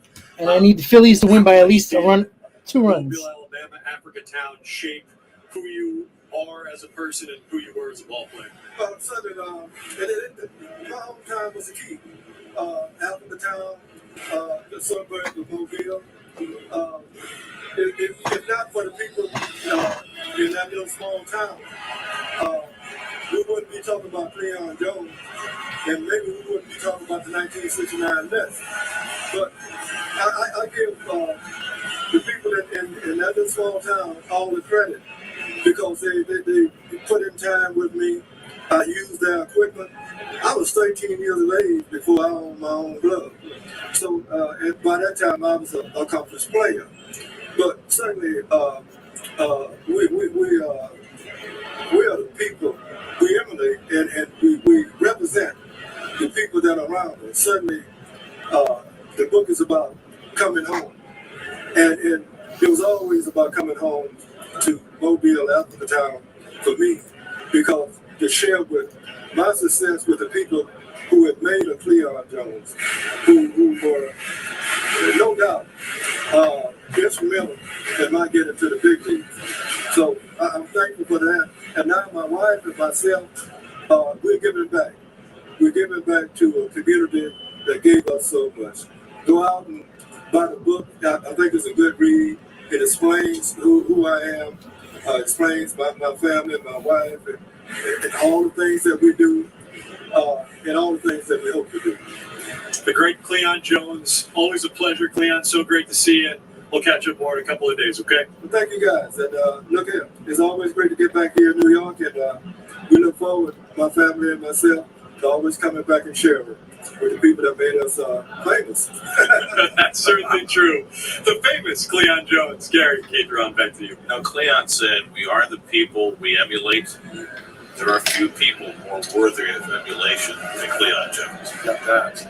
Work that he does every day in Africa Town to make people's lives better, whether it's fixing a roof or helping to feed the hungry. It's an amazing story what he has done over the post-playing days of his life, and definitely worth reading that book. Swing and a miss, and Marte is down. Marte strikes out. Feltner has his second strikeout. There are 2 out of the 5th. Chuck Cumberland did not have his own glove until he was 13 years old. Jake Bird of the Colorado Bullpen. And we will badly miss so many folks that can't be with us. And, you know, I mentioned Tommy Agee, who we lost at a far too young age. Tommy was a light. All right, Lindor. Everybody's life. Lindor gets a hit here. My parlay hits. $1,200. Football and baseball. Come on, you. God damn it. Managed to be cornerstone players for the same World Series winning baseball team in 1969. Took different routes to get there, but they played great roles, of course. And 41 did his part. 69 team, every time you think about it, you know, it's just, they call them the Miracle Mets because it was a miracle, or so it seemed. Exactly, Eduardo. 25 mattered. Plus, I want to bet. All I need is a base hit from Lindor. Don't hit him. I need him to get this at bat and 2 more at least. And they were formidable. They were not. Everybody thought it was the 62 Mets, and I don't think that the sport fans around the country, including myself, I was in high school, couldn't thought of Casey Stengel's Mets, the bumbling Mets, and I was on the West Coast. And you didn't get to see the Mets play until they got hot in April on Game of the Week. So that was all you had right here every Saturday. well, they really established themselves when they won 11 straight in May, and then they seemed like they were a viable entity for the first time. But remember, they were 9.5 games back the second week in August. Joe, I think so, yeah. 8 games. They made up 17.5 games the last 7 weeks of the season. You think about It's been a long inning. And they took care of Baltimore. after whipping up on the Braves in the league championship series. We had 3 straight. They lost game 1 and did put a whooping on Baltimore in an offensive series, right? Against Atlanta. Yeah, that was the thing, is that they weren't supposed to be able to keep up with the Braves offensively. Right. Mets didn't pitch. Well, Joe, I'll tell you about football. That was one of my biggest bets.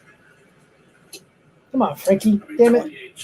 Gonna blow up my parlay. I'll be pissed. Shutout wins, something like that, right? Remarkable number. Well, I told you, and if Cleon's listening, who the heck told me? David, of course. Everybody talked about Kuzma and Seaver, and they faced Gentry, and they said, "Oh, what about this guy?" No one told us about this guy. Come on. And when Gentry struggled in Game 3 against the Braves, Come on, lay one right over the plate for him. Bill brings in Nolan Ryan in the middle of a Rico Cardi at bat, and all Ryan does is shut the Braves down for 7 innings of relief.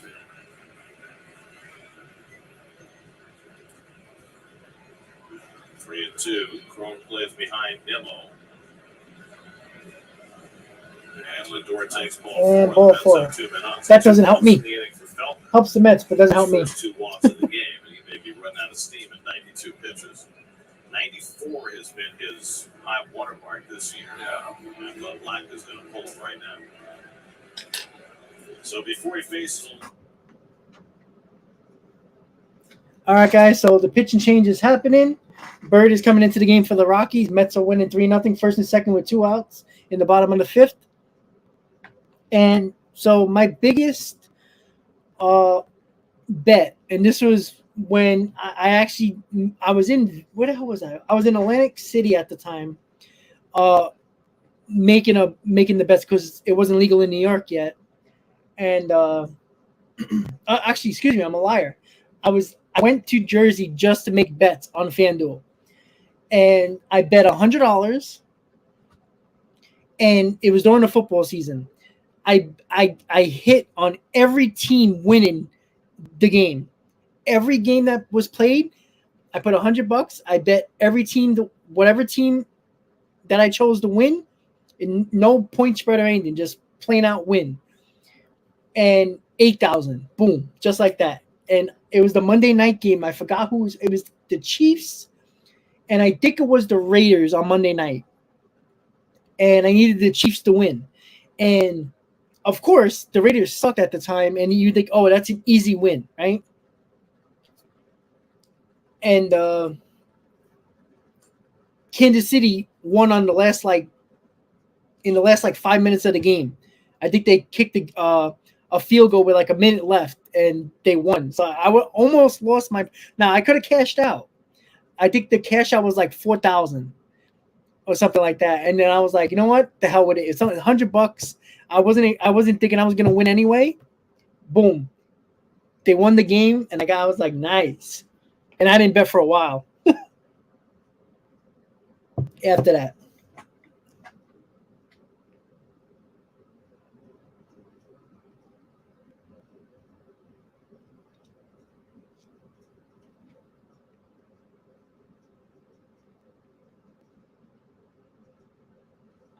So we're just waiting for the pitcher to come into the game. The Mets have first and second with 2 outs in the bottom of the 5th. They're recapping the game. You can listen to it. Alonso hitting a 2-run homer. Very nice hit. Bell. Bird is the word. First batter face, numbers contact grade for Jake Bird from Valencia, California, and UCLA. Do you prefer the Surfer Bird edition by the Trash Man or by the Ramones? Ramones. The Trash Man was the original. Oh, Pete. Alonso's got hits in his last 4 at bats. 2 on Wednesday, 2 on Tuesday, 2 tonight. Earlier today, in the Cardinals win, Corey Dickerson extended his streak to hits in 10 consecutive at bats for the Cardinals. First time any Cardinal had ever done that. And that goes back a long way.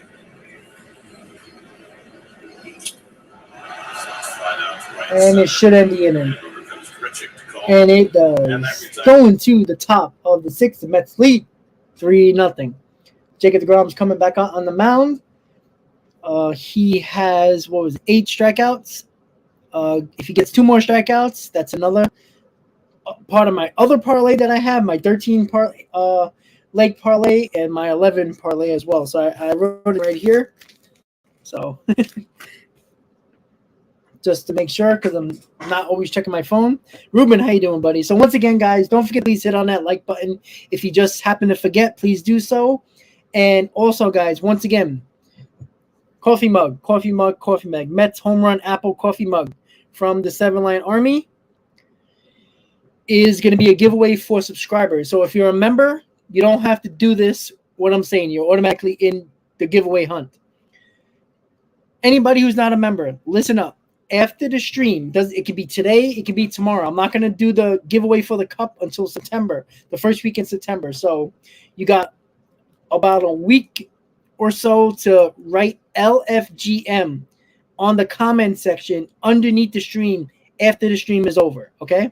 So you can go back tomorrow, Saturday, Sunday, it doesn't matter. So do it. You got a week to do it. Everybody who comments LFGM underneath the stream after not right now, Michael. Not right now. Don't worry about it. You're a member. You're good. Frankie, my favorite football team is the Cowboys, unfortunately.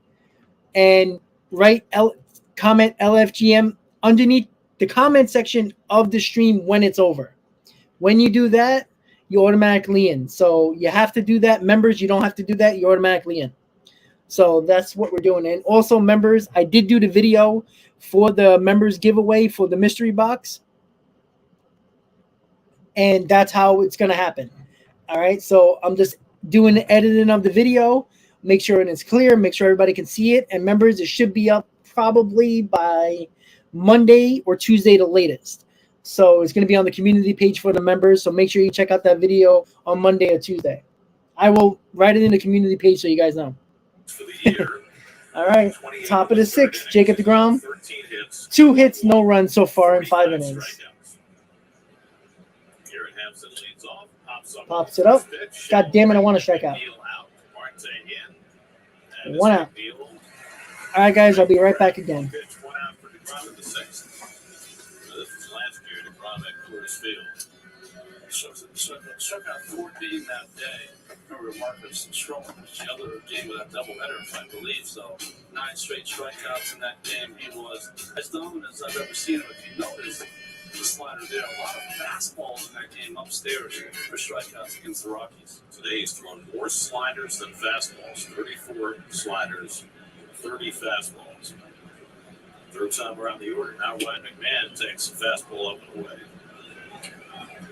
McMahon has popped up and struck out 0 for 2, and Jake was very displeased with the way he released that last pitch.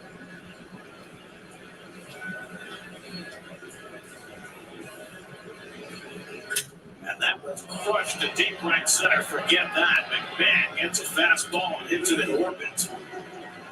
13th home run of the year for Ryan McMahon. The Rockies are on the board. It's now 3-1. McMahon's second career home run against DeGrom in 8 at-bats. He is not infallible. That was really crushed. That was down and in the fastball.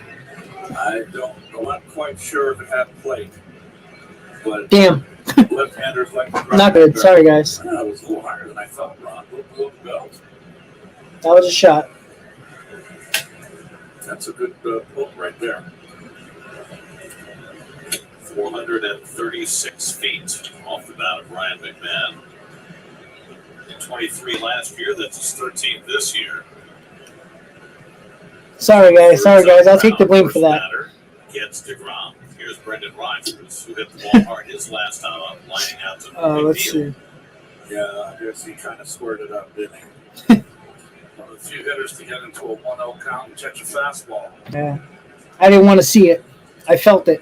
Jake behind us. Rodgers 2-0 with lineman on deck. 3-0. DeGrom's a little off here. All of a sudden, things are out of sync for DeGrom. Come on, Jake. The second home run that DeGrom's allowed this season. Dansby Swanson took him deep. Then starting against Atlanta, McIntyre the first 17. Here's strike 3-1.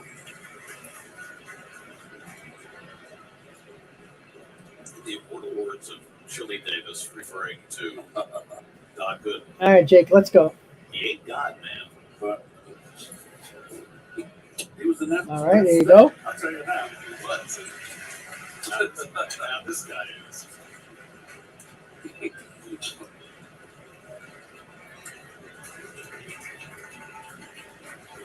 Come on, Jake. Lineman on deck, 3-2 to Rodgers.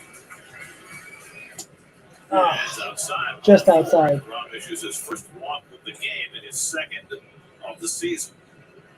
So after the home run by McMahon, Rodgers follows with a walk, and just like that, Charlie Blackmon comes to the plate as the tying run. And Blackmon has been fed a series of back foot sliders. 2 more strikeouts I need for my parlay, man. Jesus.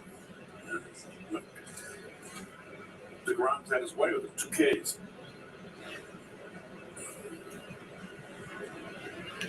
Come on. Come on, Jake. Rodgers at first, not a stolen base threat. And a first pitch slider off the plate, ball 1. That's put 3 on the right side against Blackmon. He was just 3 for 26 in his career against DeGrom. Come on.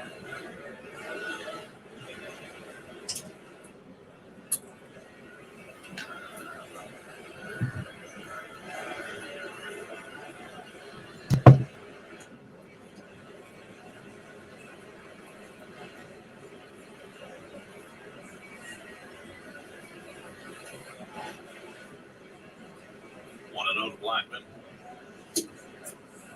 He lays off that slider, and it's 2-0. Smarter at that, right, Keith? Yes, taking that slider.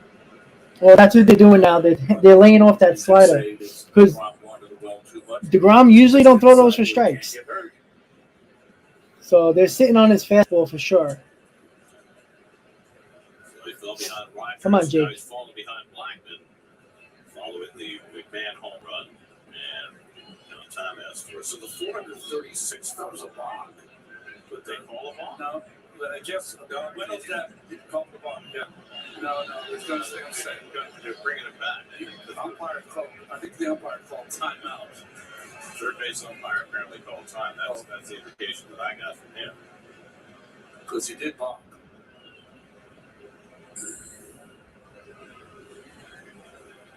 Jack Whitson, the home plate umpire, explaining it to Bud Black. DeGrom has never had a walk in his major league career, and he still doesn't. A little unnerving, though, to go through that situation time right when you separate your hands. Looks like a block. People are talking about it. And now it's 2-0, Charlie Bud Black. Come on, Jake. Let's go. 79 pitches for Jake. 1 out in the 6th. Jake try and dial back in here. Tying right at bat in a 3-1 game.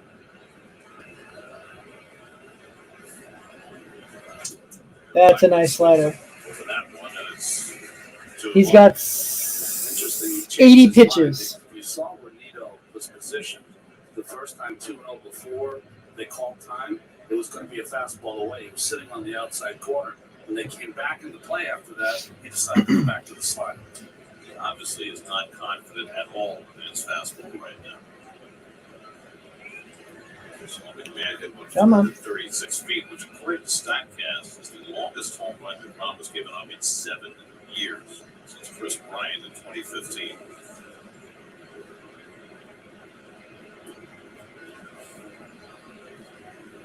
Nice pitch. There we go. Come on, Jake. You get a 2-1 count right there, and you get a fastball that's up in the strike zone. You need to take that. I mean, Charlie for 5 hitter. I guess he worked the count to get a fastball off this guy. That would be the only fastball he sees. Got him. 9 strikeouts. 1 more strikeout, and I hit my parlay. Well, 9 Ks for Jake. 2 out of the inning. And I'll say one thing there, Ron. You tell me. You do the pitch yes. Well, think about it. He did a great job of laying off the first 2 sliders, okay? Then he caught a slider 2-0 down the end. He fouled it off. It's the fastball here, though, that he takes. He had to be guessing slider, and then here, late on the fastball. Come on. 2-1 guess slider. Hurt that at bat. So now it's left to C.J. Cron with 2 out and runner at first. Ooh, nice slider. Come on, Jake. Let's go. Just flailing at the slider off the strike zone, off the outside corner. So dangerous, though, C.J. Cron. Right. Make a mistake. Come on, Jake. Let's go. Home runs. There's 3 of those since the All-Star. Yeah, I put 9.5 strikeouts, so I need the 1 more here.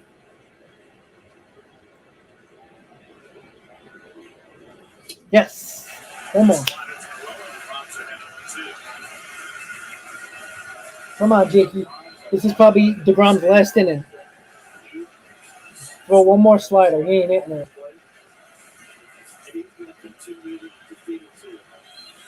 Come on, Jake.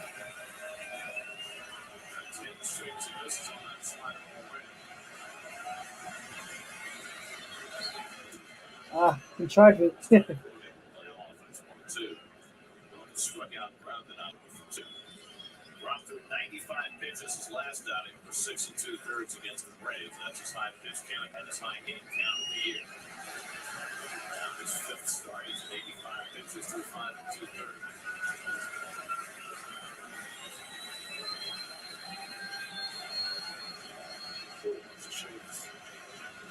All the way from the slider down to the slider. 1-2 come to Cron. Oh, nice pitch. Good follow-up. That's not good body language from Cron. That was a serious emergency stance. You see that a lot. after shaking 4 or 5 times from the fastball, trying to get the hitter to think, okay, he's not throwing the fastball. He did it with the slider there. Very interesting. Come on, Jake.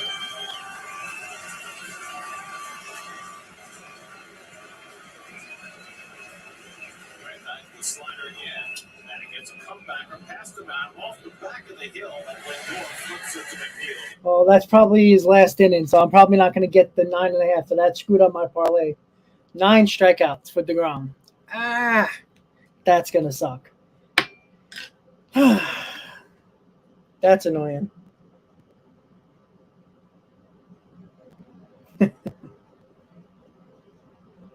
That sucks. Sucks.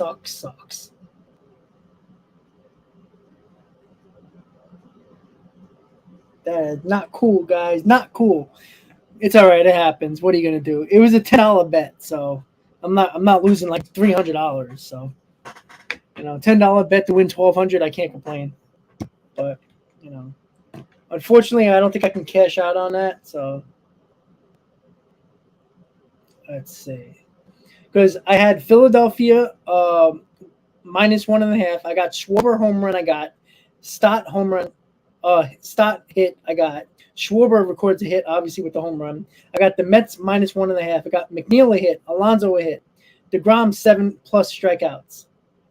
If I would have just kept the 7+ strikeouts, it would have been $1,000 right there. And I got the Yankees to win money line and Aaron Judge to get a hit. That 9 strikeout, just 9.5 strikeout killed me. Damn it. And I put that in last minute. But it's a $10 bet. It's like I did like $300 or something like that. Then I would have been really pissed. But Mets still lead 3-1. I'm pretty sure that's Jacob DeGrom's last inning. We'll see. I would be shocked if he comes back out. Again, I'll be very happy. I don't think so, Roberto. It was a long inning for him. I mean, maybe. I mean, you did give him the rest, extra off days to not make him go to 100 pitches, right? I mean, we'll see. I'd let him go to the 7th inning too, even if I wasn't doing a parlay. I think you got to push him a little bit, but we'll see if he's who's in the bullpen for the Mets. A 2-run homer for the Mets. Mets got to score a couple of runs here. Ryan McMahon, a solo homer for the Rockies. Daniel Vogelbach leads off in the home 6th inning. We'll see. DeGrom done. 85 pitches or 87 pitches through 6 innings. Yeah, Lugo's up in the bullpen. What makes me say yes. It might be done. Then there goes my parlay. Lugo's last time out with 1 inning, he had his curveball really snapping. Vogelbach's 0 for 2 tonight. Flat out and grounded out. McNeil, Naquin to follow. 3 left-hand batters against Jake Bird. Murray's 1 outside. It's 2-1. I think snappy tuna is how you describe it. Well, you got to mix it up. Cool list. Well, we'll see. Oh, with this all just come off the top of your head. Top of my head. You are amazing. Lugo has been good for the Mets lately. Has a list. Keith's list of all the things that he's said that are just a little different. One of those oversized index cards. DeGrom does not look happy at all. Pitcher keeps the oversized index card business in business.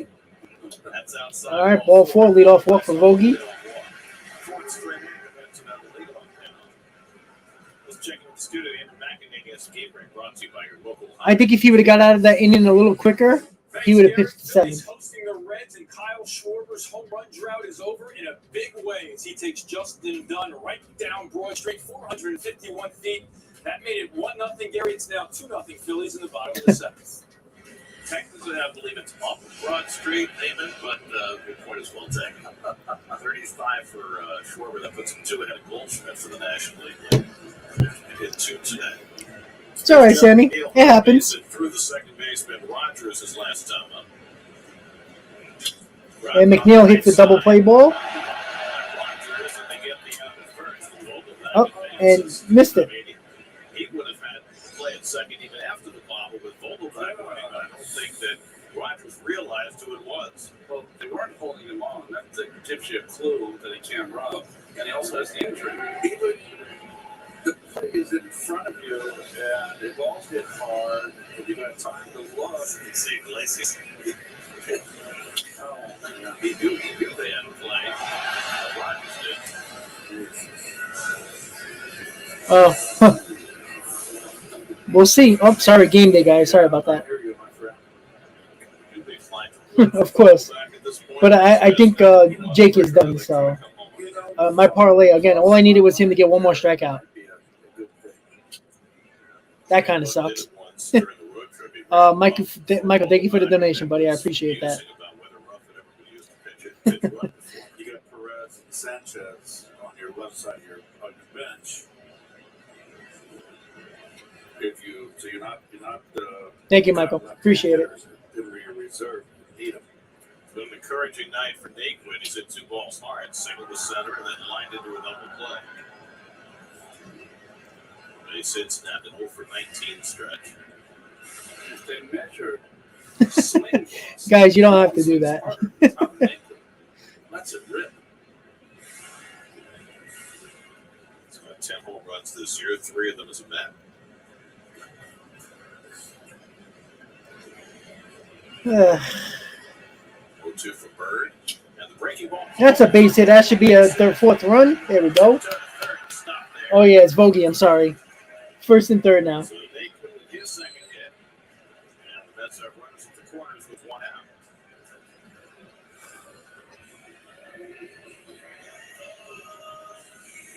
Bird is kind of put in a tough spot. The defensive lapse. And they always said here, the second division teams, you're playing on a series, they'll show you why they're the second division team. And there's just no way that the quarterback is going to attempt to score. He's really, I think, very protective of that. What's it, a hamstring? Yeah. So we've seen him run hard. So he's got to be hurt a bit. Here's Brett Beatty. Come on, Brett. Base it here. With 1 out. Sack fly, I'll take it. His City Field debut, and he takes a fastball down high for a strike. Beatty's taking a call third strike and grounded to short 0 for 2. I don't care about the batting average, folks. This kid's got a beautiful swing.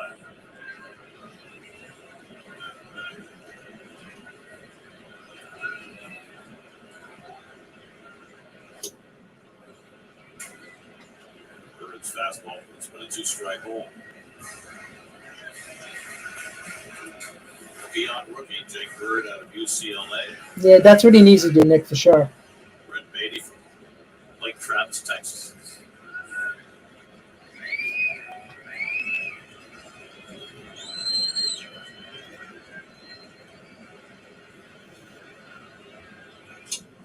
Jumps for a foul. Still 0-2. Connor Rogers and Joe DeMayo share their early thoughts on Brett Beatty, plus make a case for a Mark Vientos Major League call-up on this week's episode of the Mets Pod. Subscribe and listen wherever you get your podcasts. Connor and Joe. Rogers have a Connor Joe. Great to be in the minor leagues and have Come on, Brett. Let's go. folks talking about you. I don't think they were talking about you when you were in the minor league. No. About a podcast. No. That's even knew what a podcast was. Exactly. Much less the internet. They did have TV then. That was And bad. radio.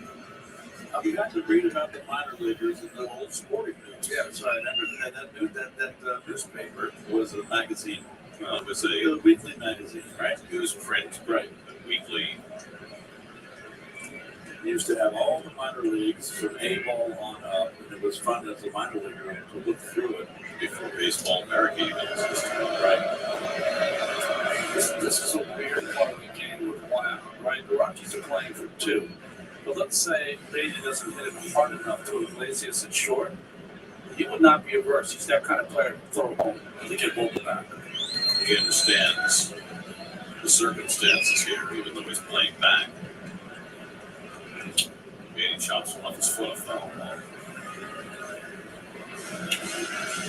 Beatty's had some pitches to hit. It's tough. They're a young kid, first game in front of the home folks. And you're hitting 130 on the board. You're aware of that. Yeah, I don't know if you look. If you're a fan of the Rockies, you can come into the chat and troll Met fans if you want to. You can have fun with that. But when your team is not playing, it's just stupid. It really is. I never understood that. Vogel back at third. Nate Like, he should be waiting for the Yankee game at 10 o'clock against the A's. All right, nice sign. Cutter from Bird, 1-2. Mosquito waiting on deck. Alonso got a problem for Bird. His 26 big league outings, averaging over 5 walks per 9 innings. He walked the leadoff batter this inning. Not a big strikeout pitcher either. But he gets Beatty coming inside for the second out.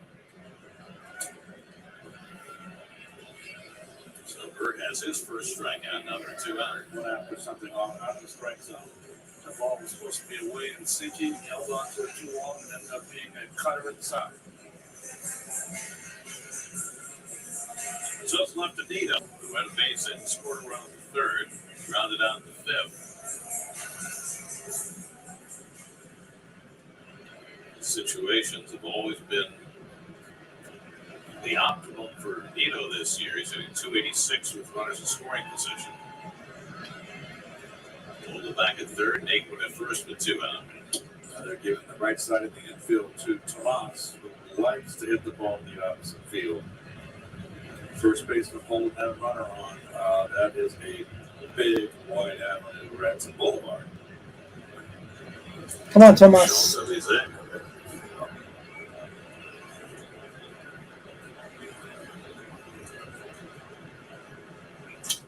Oh, that's gone. Back goes Kravchuk to the warning track. Ah, God damn it. Alrighty. Nito tried to hit a home run there, but didn't happen.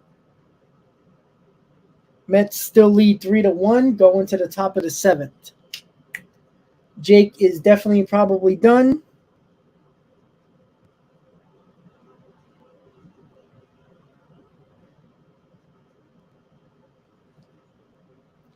For the game, I wish he would come back out to help my parlay. All I need is one more strikeout, but unfortunately, he's probably not. So the Mets are still leading 3-1.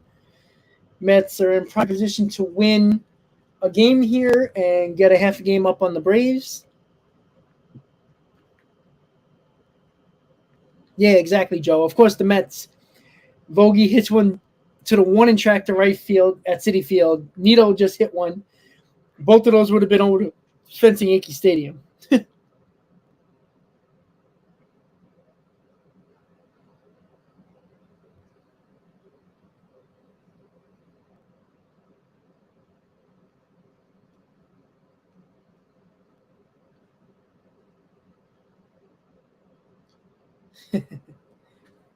So waiting for the 7th inning to come. DeGrom, 6 innings, 1 run, 3 hits, not bad. I'll take that. I wish you could have went a little longer, which sucks. I'm not going to say Cano 2.0. He's not ready. He got thrown into a situation where he's not great. Yeah, that would have been a judgy and blast by Nito for sure.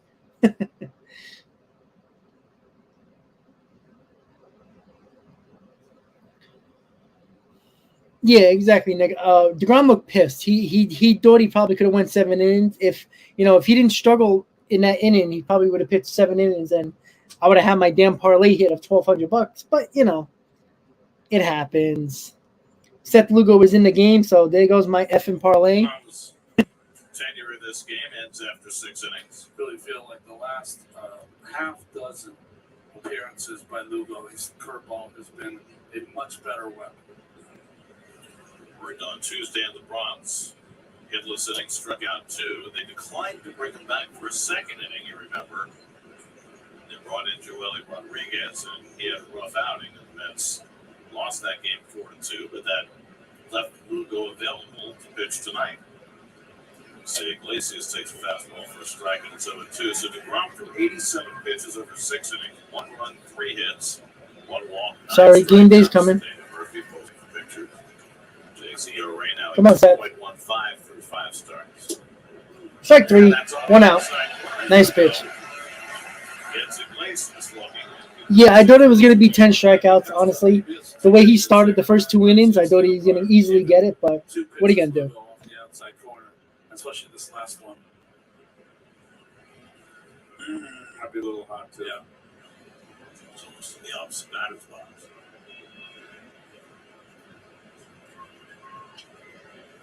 So 1 out now, Randall Grichuk. Double down the left field line in the 5th. And he floats one in the shallow. And it's going to drop for a hit. Base hit. And so Grichuk has his second hit of the night, a 1 out single. Pulled inside out, got in on his kitchen, but he just muscled it out in the right field. Lugo right now, his fastball has an amazing arm side run, but it doesn't really have arm side sink or runs on the same plateau level. Now Sam Hilliard, who was struck out twice by DeGrom tonight, looking in the 3rd and then swinging in the 5th with a couple of minutes scoring position. Richard with that base hit, now 4 for 10 against Lugo. Hilliard takes a sinker down for ball 1. I see the Phillies went up 4-0 at the end of 7. All of them. 1-hit ball through 7. It's against the Reds. Final game of that series. Braves are off tonight. They'll be in St. Louis tomorrow. They face the raging hot Jordan Montgomery. Tomorrow night, the opening game of that series. Coming off a complete game, 1-hit shut piece. 0.3 ERA through his first 4 strikes for the Cardinals. The Cardinals are just incredibly hot. They have won 19 of their last 23, but going up against the equally hot Braves, that should be a fascinating series. And once again, they're making moves in the second half Yep. of the season that have propelled them to this great run they're in. Ottavino gets me nervous still sometimes. Lester and Happel. This year was Montgomery and Quintana. Montgomery's been off the charts with them. And I think everyone in baseball, when they traded for Lester and Happ, everyone was like, what? And then they just proceeded to win 17 straight. And my good friend in St. Louis, who watches the Cardinals, just said that Jordan Montgomery said that Yadi Molina has been such a help to him. He said, I never Come on, Seth. Whatever he puts down, I throw it. And the results are there. I love watching basketball. 3-1 to Hilliard. And that's below the knees, ball 4. Here we go. Didn't get a couple of close calls. And now Rockies at the time runs on base. It feels like it should be a lot more lopsided, but it's only 3-1. It's not lopsided at all. It's one of those games that can get away from you. Now Brian Servant, the catcher and number 8 hitter.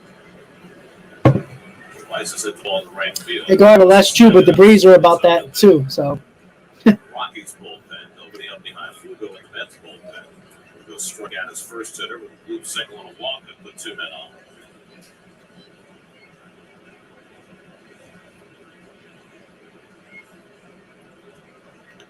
And now Servant swings Nice and misses pitch. the slider, nothing more. Houston probable for the remainder of the series. Jack Cool just activated today. Pitch against Chris Bassett tomorrow. so it's Bassett, Peterson, and Scherzer pitching on Sunday. Freeland and then Scherzer against Germán Marquez, the ace of the Rocky staff, who has not had an ace-like season. And Bassett has just turned it on here in the second half. He has been solid. 11 wins. He's on a great roll. Pitched a big game in Philadelphia. 1-1 to Servant. Comes inside with the fastball. It's 1-1. Aaron Hampson, the number 9 hitter, is on deck. Well, you know what? Buck put him in a clean inning. He's putting in this mess. He put himself in this mess. That's for sure. Richie at second, Hilliard at first. Oh. A good curveball by Lugo. That was nasty. Again on Servant. What the hell was that?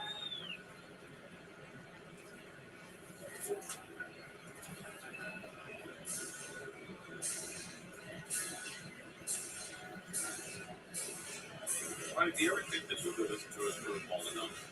I think when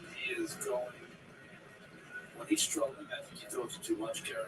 His other pitchers are good. He needs to set that up so he can get away with bouncing one because it's rarer. They're going to see it. When they see a lot of them, they tend to lay off the real tough one off the plate.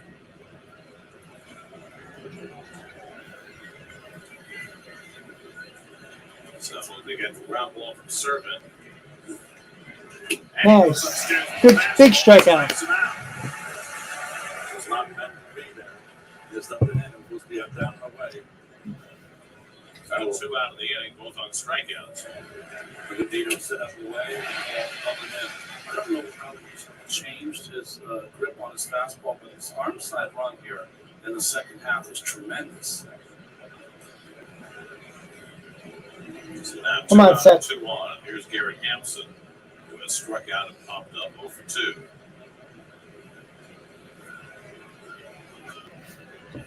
Richard at second, Hilliard at first with 2 down.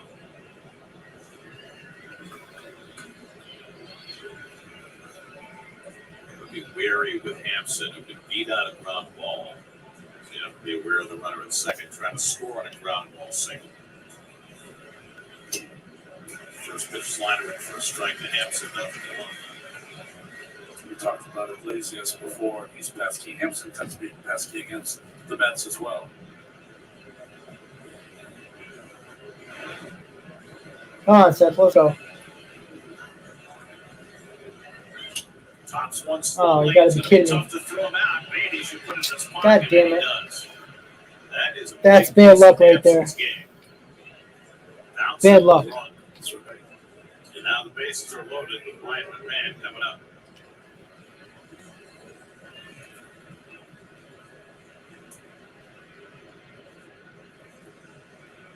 Well, McMahon is accounted for the only Colorado run tonight with an enormous home run against DeGrom.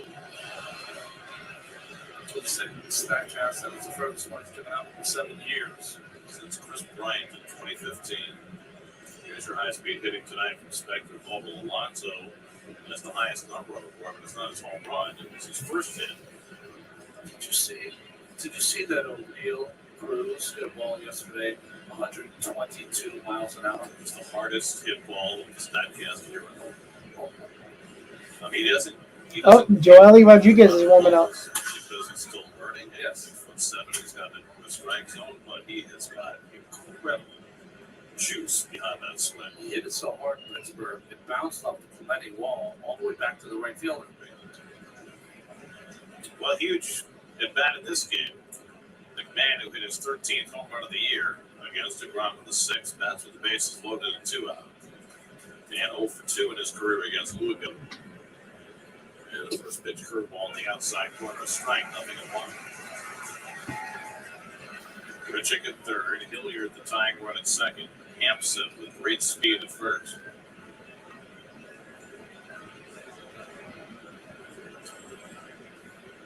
McMahon gets another curveball. Oh, just outside. Ball strike.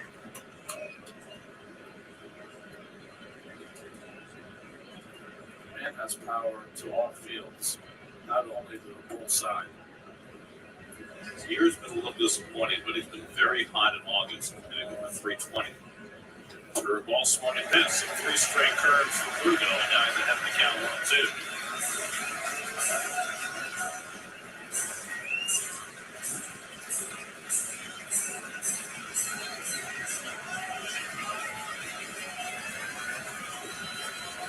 Come on, Seth. Let's go. God damn it. Fastball 2-2, 97 from Seth, the hardest pitch he's thrown. Looking for that put-away pitch. Now, he's going to go upstairs, I think, to try to see if he would swing something out of the strike zone. He's got to come back with a curveball, I would think. Keep it away. Recommended him for a good edge. Top down. 2-2 to Ryan McMahon. And the fastball. Oh, where was that pitch? Level set, very good run in Oh, motion. my God. That was on the outside corner. Just missed. Wanted to go in. No, it didn't. That's a strike. Sitting to the side. Sometimes you don't get that from an umpire. Should, but you don't Got to be careful here. Framing from Dino. He held that glove right there. Got him.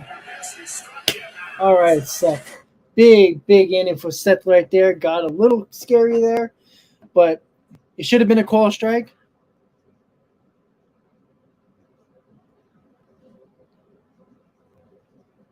Big strikeout going to the bottom of the seventh. Mets lead 3-1.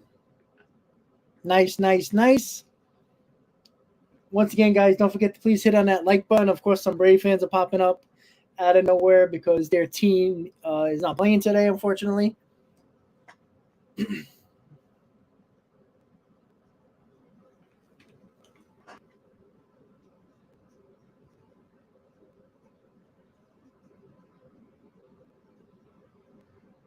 Sorry, guys. Got a text from my boss.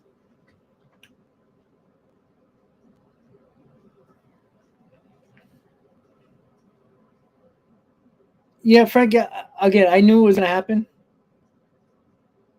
Steve, you know what it is. What do you expect, right? Again, those are trolls that never show up when their team's losing. So that's there's no respect for those type of fans. I tell you that all the time. Again, and that goes for Mets fans as well. There is some. I tell you that. Before I had a YouTube channel, I was watching Phillies channel just because it was, and the Phillies were playing. I think the Braves were playing the Phillies, and the Mets won, and the Phillies were getting their ass kicked, and the Phillies. There was a couple of Met fans in it that was just trolling and just being stupid, and it's like, I never understood that. Like, I mean, your team's not playing, so you come into a stream to be a troll for no reason when it really doesn't. Okay, Harlan, but that's last year. What does that mean? You want to talk about the 14 years you won a division and choked every year, except for one?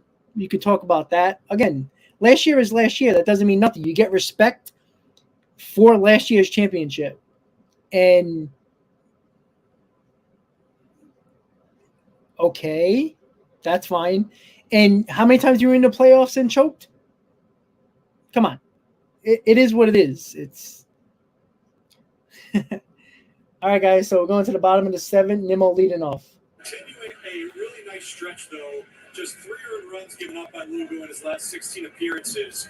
Prior to that, he had given up about a exactly. It's last year. And again, if this is the type of guy that probably don't check out the channel and don't realize that I gave a ton of respect to the Braves.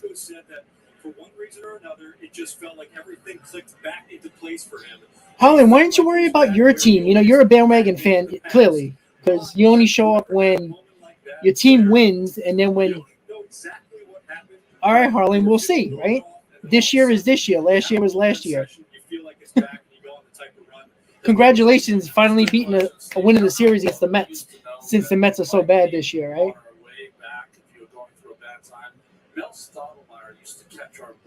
No, the Braves didn't get lucky last year, Jakey. No way. No way at all. The Braves absolutely got hot at the right time, and they were no joke. Harlan, you don't have to watch this channel. We don't need you here. You came onto my channel. By the way, thank you for giving me a view. You just gave me a little bit more money. Thank you very much. See, the Braves show up. Brave fans show up now. It's cute. It's all right. That's fine. Thank you, Tim. I appreciate that. I don't care where you're from. And I can assure you, prime time, they're showing Georgia Bulldogs and not the Braves. So it's all right. I don't mind the Braves fans, but they don't show up when they lose. That's the funny thing. Where were you when the Mets beat you 4 out of 5? Nowhere to be found. It's cute.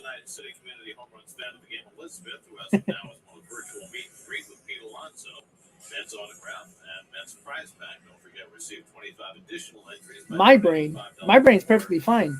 You're the punk ass bitch that comes on my channel. Like, where's the Braves channel? It's okay. Georgia Bulldogs football starting soon. It's okay.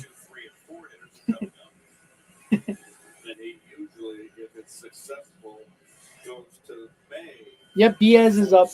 Kind of makes sense, right? He hasn't pitched in a while. Pitch him 2 innings. Okay. And we beat you every series throughout the year. You finally won a series. And, oh, by the way, Carrasco got hurt and Walker got hurt. So you beat AAA pitchers. Come on. So Harlan, you can go to Atlanta, so you're gonna get blocked because you're just a stupid fool. Like you just don't make sense. Joshua, I've seen you before, so I don't mind. Ryan Felder started for Colorado, 4 2/3, allowed 3 runs, 6 hits. Harlan's the type of guy who 2 strikeouts. trolls, and again, you can give a respect for a fan base, and you can give a respect for a team that's played well all year. All of a sudden, Burke can't find the dish. It doesn't matter. That's fine. You don't have to like fans, but you have to act like exactly. He's 45 years old, Make it 2-5. probably masturbating to Playboy magazines for no reason. It's like, come on. Like, you can give respect for your team and still respect and still root for your team. Like Joshua, you can say let's go Braves. You can cheer for your team. That's respectable. But give credit where credit's due. You know what I'm saying? Like, it just don't make sense. Like, and if anybody pays attention to the channel, especially Brave fans, a lot of them know that I chose the Braves to win the division this year before the season. So only coffee.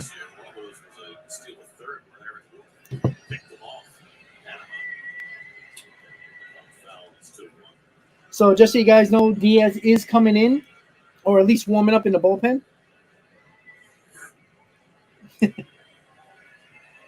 It's all right. Those people are kind of funny. Like I said, I love people who root for their team, no matter if it's not a Mets fan. Tim, probably. Come on, Starlin. Let's get an extra run here. Oh, nice play. Wow. He can make some magic happen in shortstop. He's been doing this for a long time. Jose Iglesias with a gorgeous play to get the first out. I'll say, laid out for that ball to dive and then just flubbed it over to Rogers to get the out. What a nice play. Pitchers are very appreciative of that. Iglesias has never won a Gold Glove, but he has been lauded for his defense from the day he got to the big league. He is really a magician. Well, now a guy who can appreciate that, a guy who has won Gold Gloves in short. We could talk about them being up in the World Series 2-0 against the Yankees, and Jim Leyritz turned everything around for the Yankees in that series. It's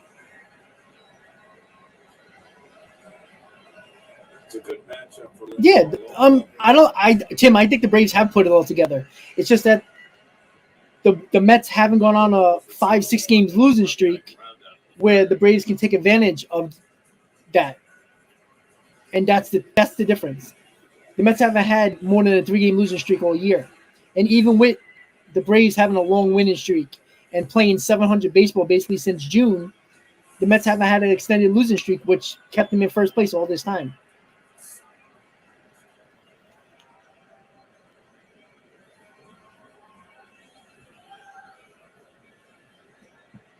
Marte at first and 1 out. Burke does not appear to have an especially dangerous move to first. No, he doesn't. But Marte doesn't seem to have a big lead. He's just But really let's see if the Mets can get this other run in here. Before he dives over first and just lays down. Tim, look, the Mets, the Braves, and the Phillies are probably all going to make the playoffs. So it's just a matter of who's going to get out at the right time. That's how the playoffs works in Major League Baseball now. Hold on 1 second, guys. Extra innings when you buy online. Pick up orders at the Home Depot store nearest you. Thousands of products ready in hours. Sorry, guys.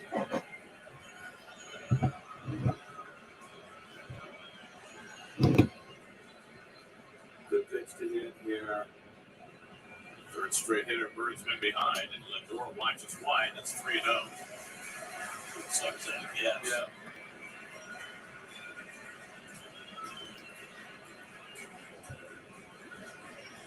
Was Steves up for the Rockies, bringing him in to face Alonso? 3-0 to Lindor. And he takes it outside, ball 4. All right, we got a walk with Alonso coming up. 3 in the game for Berry. And Bud Black will make the pitching change.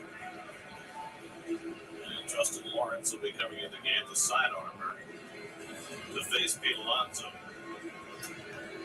Sorry, guys, I was just taking a picture of something for work. Look, put it this way, guys.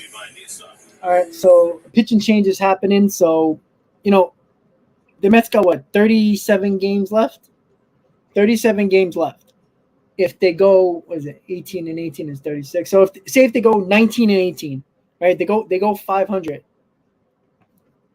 They got how many wins? They'll have 98 wins, right? That's only going 500 with one of the easiest schedules the rest of the way. You could play 5 games over 500. That's 103 wins right there. And the Braves would have to go 6 or 7 games over 500 to get to 103 wins, right? And they would have to play 9, 10 games over 500 to get to 105 wins. And they still have to play the Cardinals as well. They got the Phillies a couple more times, which ain't going to be easy with Harper coming back as well. So, look, the Braves got an easy schedule too. They don't got the hardest schedule, but they do have the Phillies 7 more times. They play the Cardinals. And they do got to go on that West Coast trip in the middle of September with Seattle and San Francisco, which is, I don't care how good you are. When you go on a West Coast trip that late in the season, it's not easy. So we'll see if the Mets can get some extra insurance runs. It's looking like Diaz is going to pitch 2 innings, and that will be very interesting.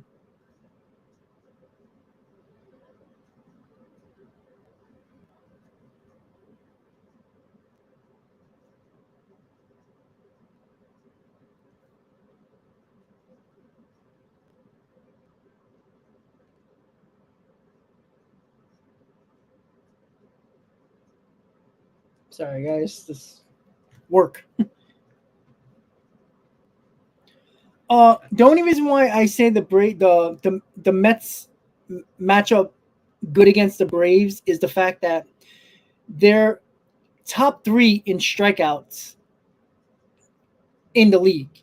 And the Mets with DeGrom and Scherzer and even Bassett for that matter are a big strikeout pitching team. So that's why it helps. But of course, it's the fact that, anything can happen in a postseason, right? The better bullpen is clearly the Braves. The starting pitcher is the Mets. Obviously, power-wise, the Braves really have a really good offense. Again, I like the Braves' offense a lot. But again, if the Mets pitch the way we think they should pitch, the Braves ain't going to score a lot of runs. It's very simple. The Braves scored a lot of runs against the Mets in the last series because Carrasco and Walker went down in the second inning, and the Mets are throwing AAA pitches. The rest of the series, they didn't score a lot of runs. But they did win 3 out of 4, which they played very well. But that was the first series they won against the Mets all year. All right, so Pete Alonso on at the plate with 1 out, 2 on. Lays off the first slider from the side on ball 1. With 31 home runs, 104 runs driven in. He had 4 straight hits before he flied out to end the 5th inning.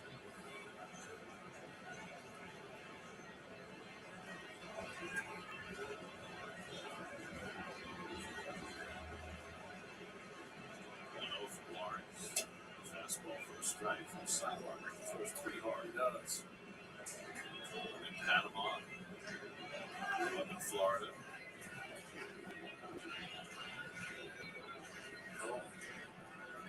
Back when Keith set that record, and that was an official stat. Honestly, I don't want to see the Cardinals, but that can possibly happen in the first round if the Mets start off in the NLDS.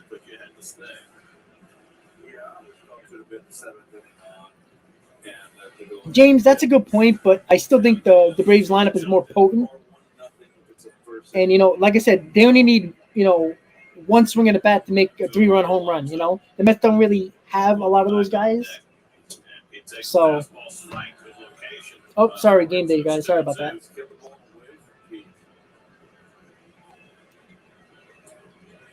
Well, we talked earlier about Pat's running for Vogelbach. Well, he's in a position to come up and do some damage. Come on. Because Need an insurance running. I'll take it. Marte takes off the third on a double steal. No And throws. Alonso strikes out, and Lindor and Marte steal second and third. Lindor fumbles and steals second. But Well, now Nick, two the out. solution is somebody got to step up. Lugo, Ottavino, Givens, May. One of those guys got to step up. Maybe it might be Tyler McGill. You know, everybody's talking about Tyler McGill. Oh, he's going to be the difference maker. No. Why do we know that? He hasn't been healthy since May. We can't trust a guy that hasn't been healthy since May. That's true, Tim. But it's not like the Braves have bad defense. They got really good defense as well, especially their infield. I'd like to see Vogelbach swing at this first pitch. Might be the fastball. The fastball he gets. For two and a walk. Come on, Bogey, Two in base it. scoring position with two out. And he takes the sinker low for ball one. First base open, but you got McNeil on deck, so we go after Vogelbach. Diaz getting ready to face the 2, 3, and 4 hitters in the eighth. Rogers, Blackman, and Cron 2 up.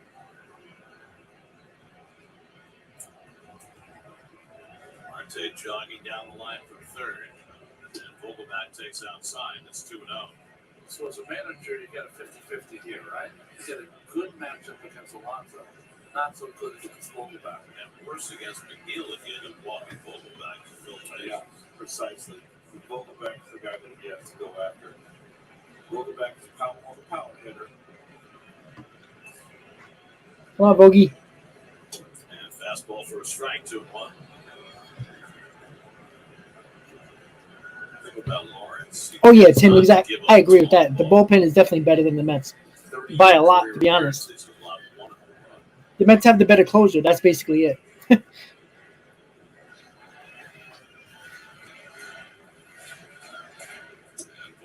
Takes that sinker, shuts down the strike zone, then it's 3-1.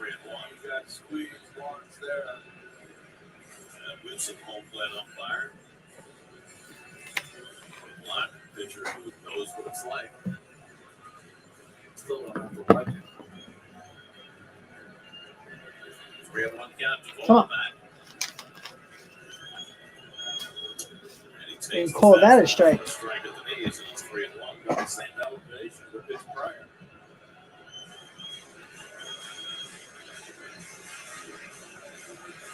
Being up alongside Diaz. The Mets add to this 3-1 lead, but might well go with Ottavino.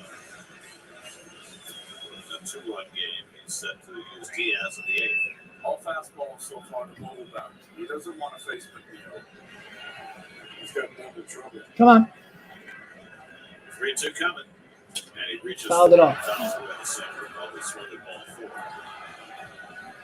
Which is unusual for Vogelbach. I think he's kind of feeling that about maybe 2 strikes when he had the count in his favor. So certainly don't want to make it out looking here. You want to try to put the ball in play, give yourself a shot.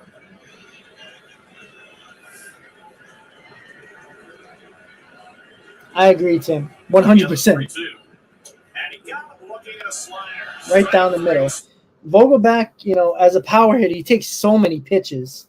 So the Mets didn't score. Here comes the trumpets and Diaz. Listen up, guys. With Diaz to pitch in the eighth inning.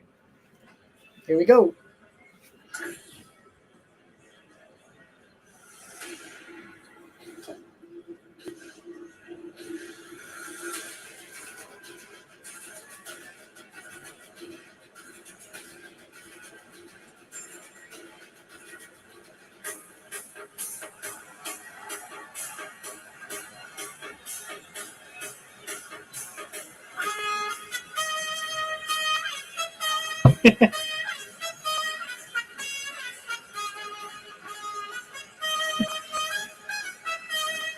I'm not muting it. The hell with that.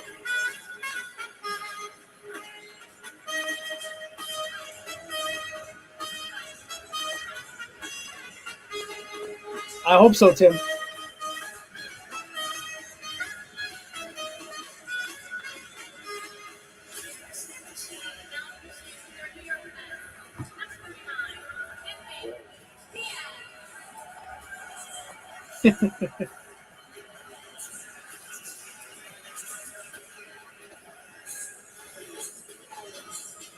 Jimmy Trumpet will be here Saturday. But they got the full cargo effect. Edwin Diaz on the 58.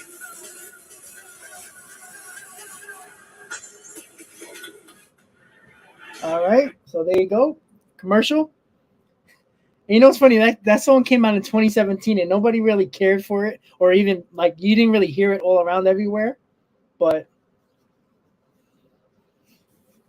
you know, Diaz made it a thing again. I mean, it got Narco up to like number 3 in Spotify. Like that's insane how crazy it is. People are using it in their weddings to walk out to. People are doing like TikToks with the song. It's crazy.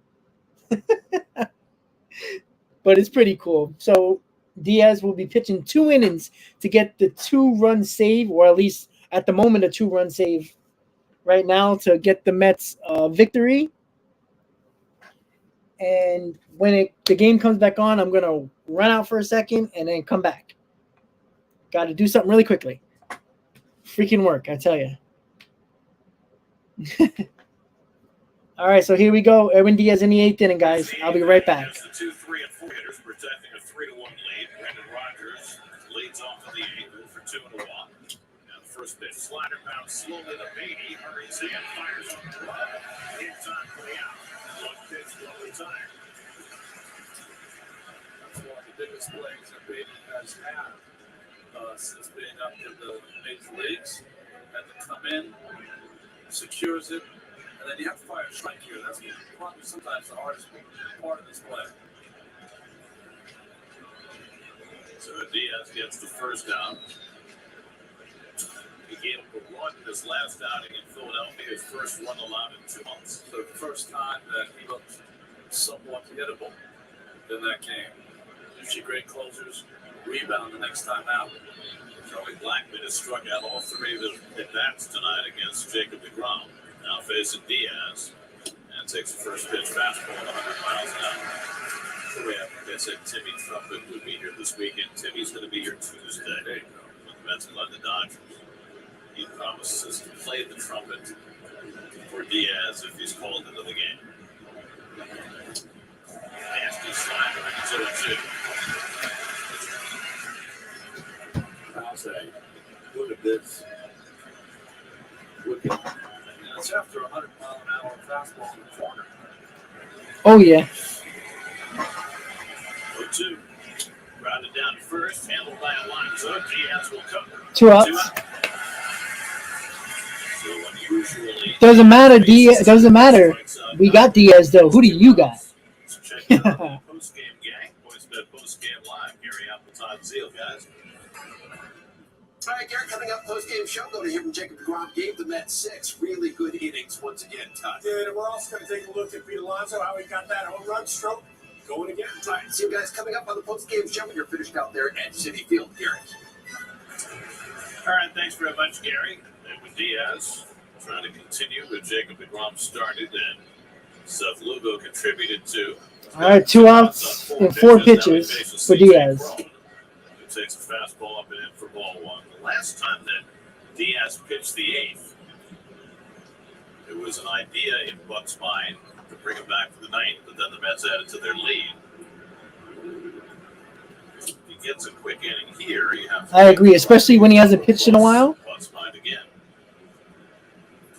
You definitely have to use him. You know, this is an important game for the Mets. One is struck out, grounded out twice, 0 for 3. Nice pitch. For strike 2 and 1. That's not fair. Certainly one to take. Not a good pitch to hit 2 0.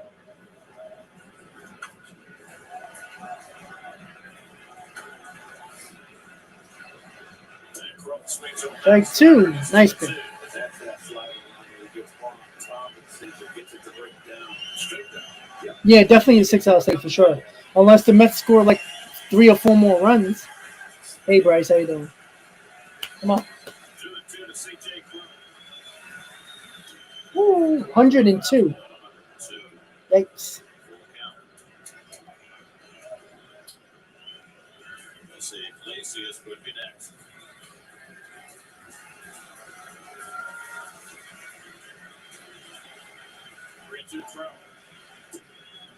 And he walked him on a slider. It's a good at bat. 2-out walk, and that'll get the tying run to bat. So Diaz unable to put the inning to bed. No, they could have put Ottavino in the eighth. He hasn't pitched since Philly. It's been a couple of games. Like it's been a decent amount of games. He hasn't pitched in 5 days? 2 hits and 7 career at bats against Diaz. Iglesias 3 home runs this year. He's the tying run at bat. And Iglesias takes a fastball for a strike. Tim, maybe. We'll see. Iglesias at midfield hit the 5th, 1 for 3 on the night.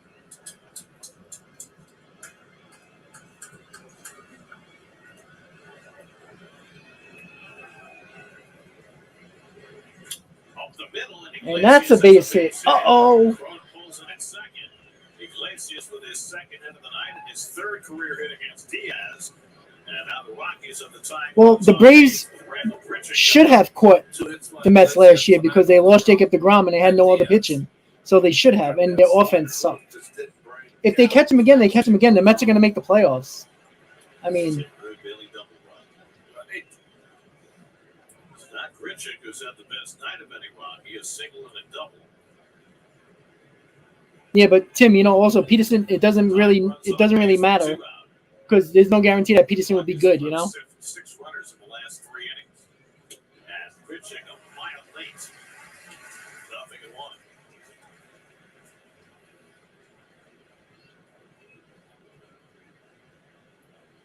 Now football by him before he got the bat off his shoulder. Nice pitch.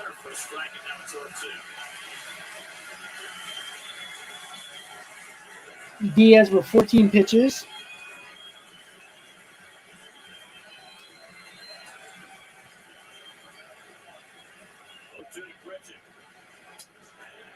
Nice foul off.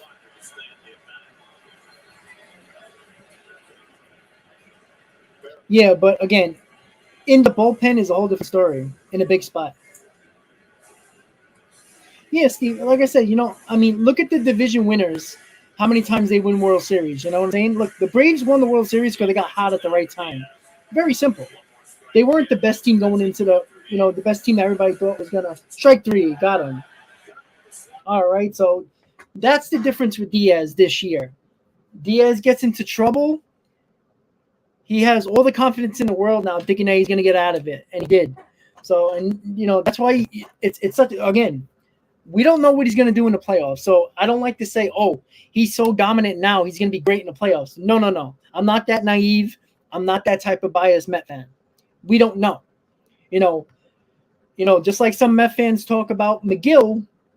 Oh, he's going to go into the bullpen and he's going to be great. He's got the demeanor. Yeah, he got the demeanor. He's got the stuff. But he hasn't been healthy since May, and there's no guarantee in a big spot this guy's going to perform. The same thing with Peterson. Peterson's good, and it's just the fact that it is what it is. And the Braves don't live in rent-free in New York, honestly. Look, the Braves really didn't have to worry about the Mets for many, many, many, many years, right? They've been garbage. There's no denying that. In the 90s, the Braves were the cream of the crop, right? There was nobody beating the Braves in the 90s in the division. So Edgardo, the Phillies are irrelevant to the Mets. I mean, the Phillies need to worry about getting that second, third wild card for sure. So the Phillies we shouldn't be worrying about the Phillies. So it's not that. But again, the Phillies, the Mets, and the Braves are probably all going to make the playoffs. The Phillies, they're on the edge, but again, I think they're going to make the playoffs. So, I mean, how great it would be 3 NL East teams make the playoffs. Nobody probably predicted that. Everybody thought it was going to be the Giants, the Padres, and the Dodgers.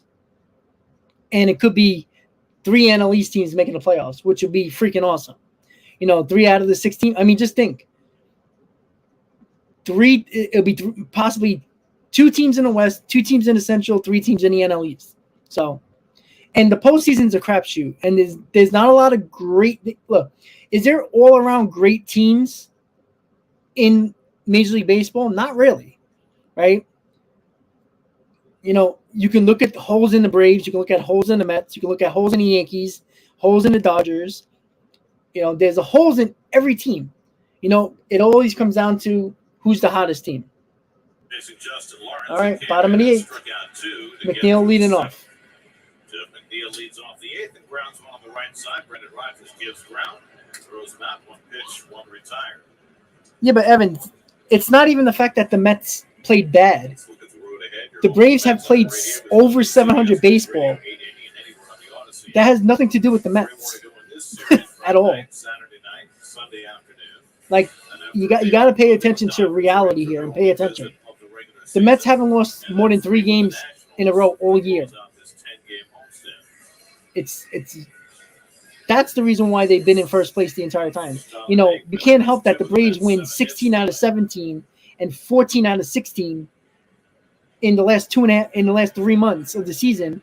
The Mets can go 8-10 and still lose 2 games in the standings because of that. That's how they got back into this. It's not the Mets choke. The Braves have been playing outstanding, historic baseball since June 1st. That's the difference. 16 pitches, worked around a walk and a single. A quick pushes a bunt. Lawrence off the mound, a bare hand, and just throws nice it play. inside. Nice play by Lawrence for the second out. That's a big lead play. Has a small advantage because that throw. Yeah, but the Mets are a hot team all year as well, Evan. Like, you could talk about the Dodgers being a hot team the whole year too, right? The Braves didn't get hot until the middle of August last year. The Braves have been hot since June 1st. Why wouldn't you think they cool down in the middle of August or the middle of September? We don't know. In his first home game in Citi Field, he's gone 0 for 3 with a couple of strikeouts.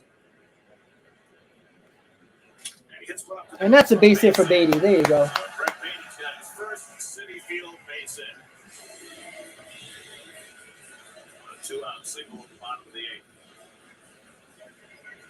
So you can't get hits with grounders. This ball tapped and ripped. Well done. Yolmer Sanchez is going to run for Beatty at first base, and then he'll take over at third base at the bottom of the top of the 9th.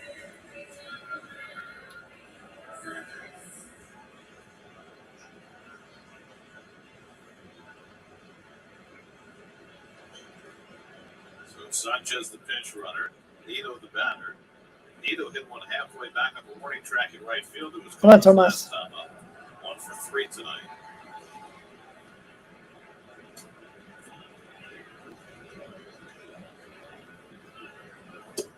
Takes a slider inside for ball 1. Coming up tonight on DACO Sports Night after the postgame show. Take a look ahead to Old Timers Day on Saturday. Jets and Giants together. This comes.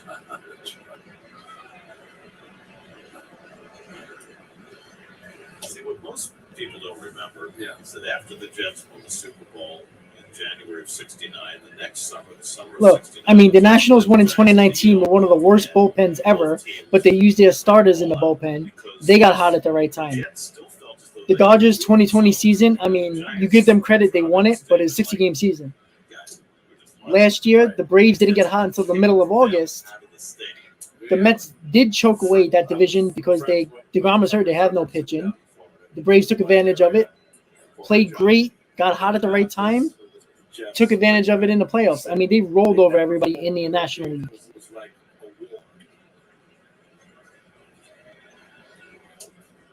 The elbow that held 100,000 people. They wanted to fill it. It was doing a lot of fights in the stands. Yeah.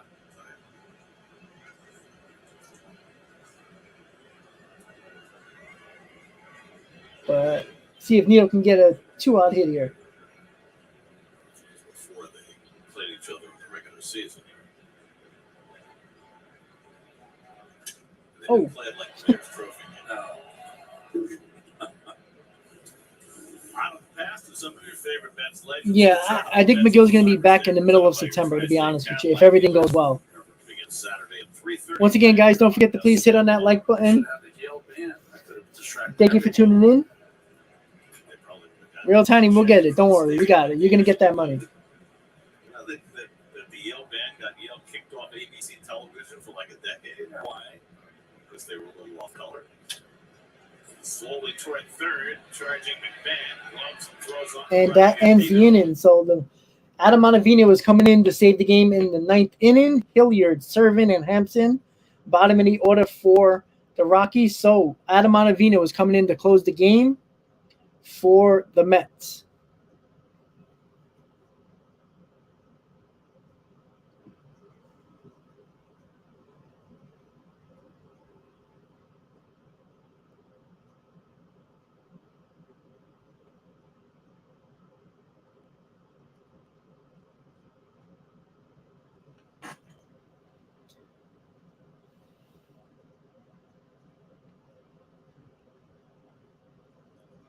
Evan, that's not true.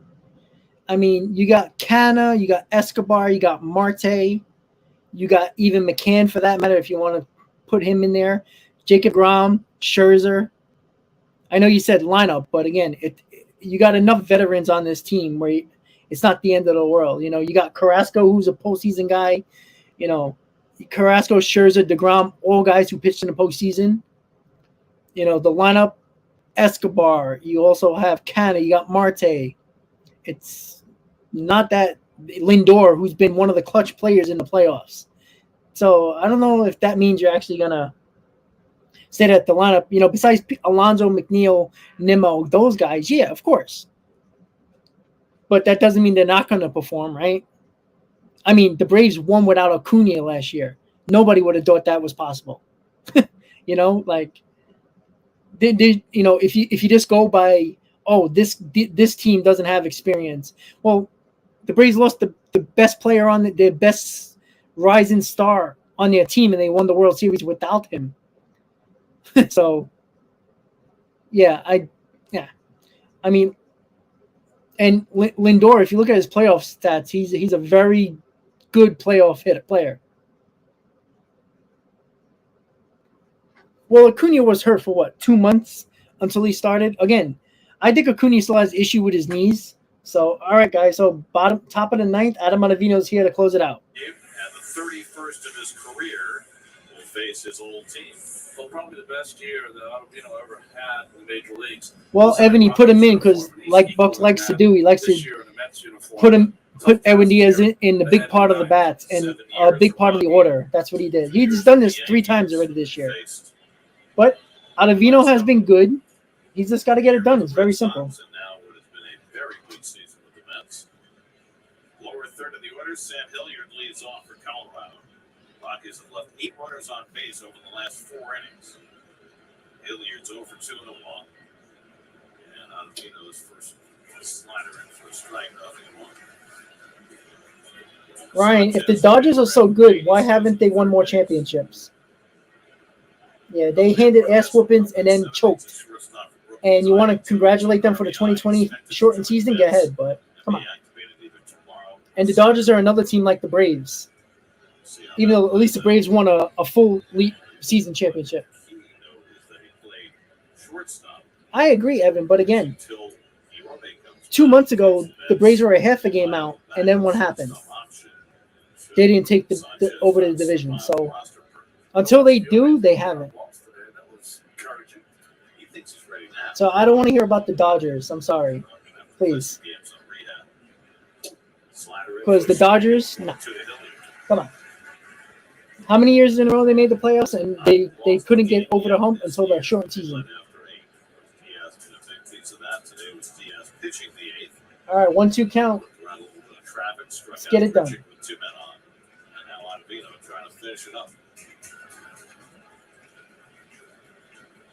1-2 coming to Hilliard. And the slider fouled off.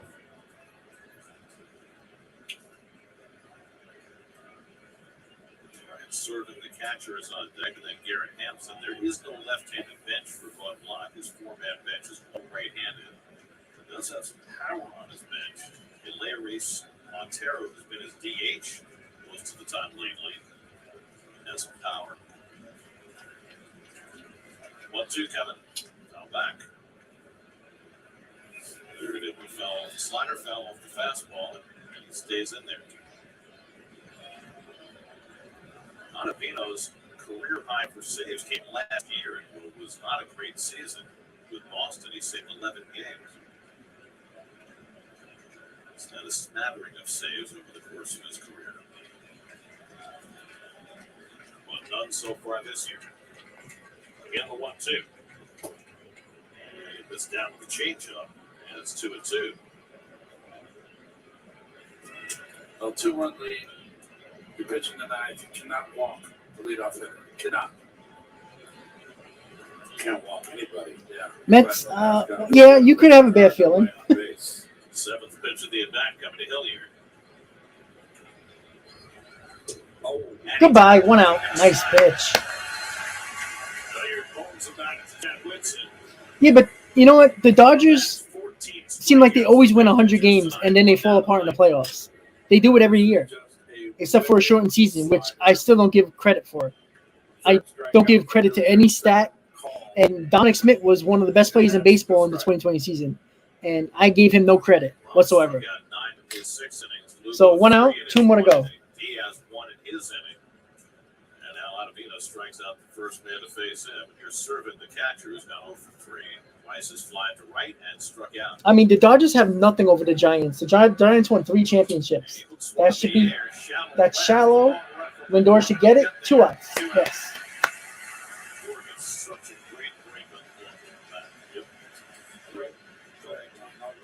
Just saying that you were talking about the deal earlier.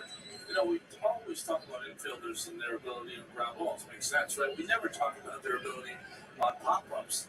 And Lindor and McNeil are both excellent. So the Rockies are down to their final out. Garrett Hampson, the batter. Let's go. He's hoping for a Bullpen blast. You got Ryan McMahon on deck. We're going to monstrous home run against DeGrom, the only Rockies run. Hampson beat out an infield hit his last time, and this time Sancho's the play on the grass. You mean the same way, Ryan, they did it in 2015? And Hampson bounces the slider, 0-1. That's WHALB.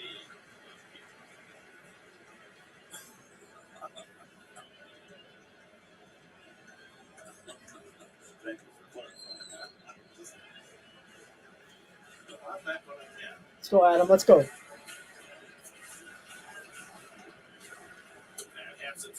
Oh, Ryan, DeGrom's not going to the West Coast. He's staying on the East Coast.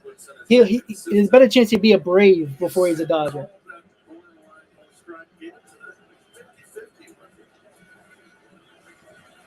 Exactly, Steve. That's a good point.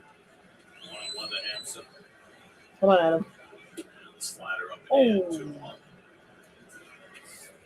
Whenever I see that pitch, it's a bad slider. But when we get the automatic robotic umpires, that's going to become a strike. Hitters going to go crazy. I mean, swing. Andrew will run. Rounded to third, and Sanchez. And the ball game is over. Game is over. All right. Yes. Mets get the W.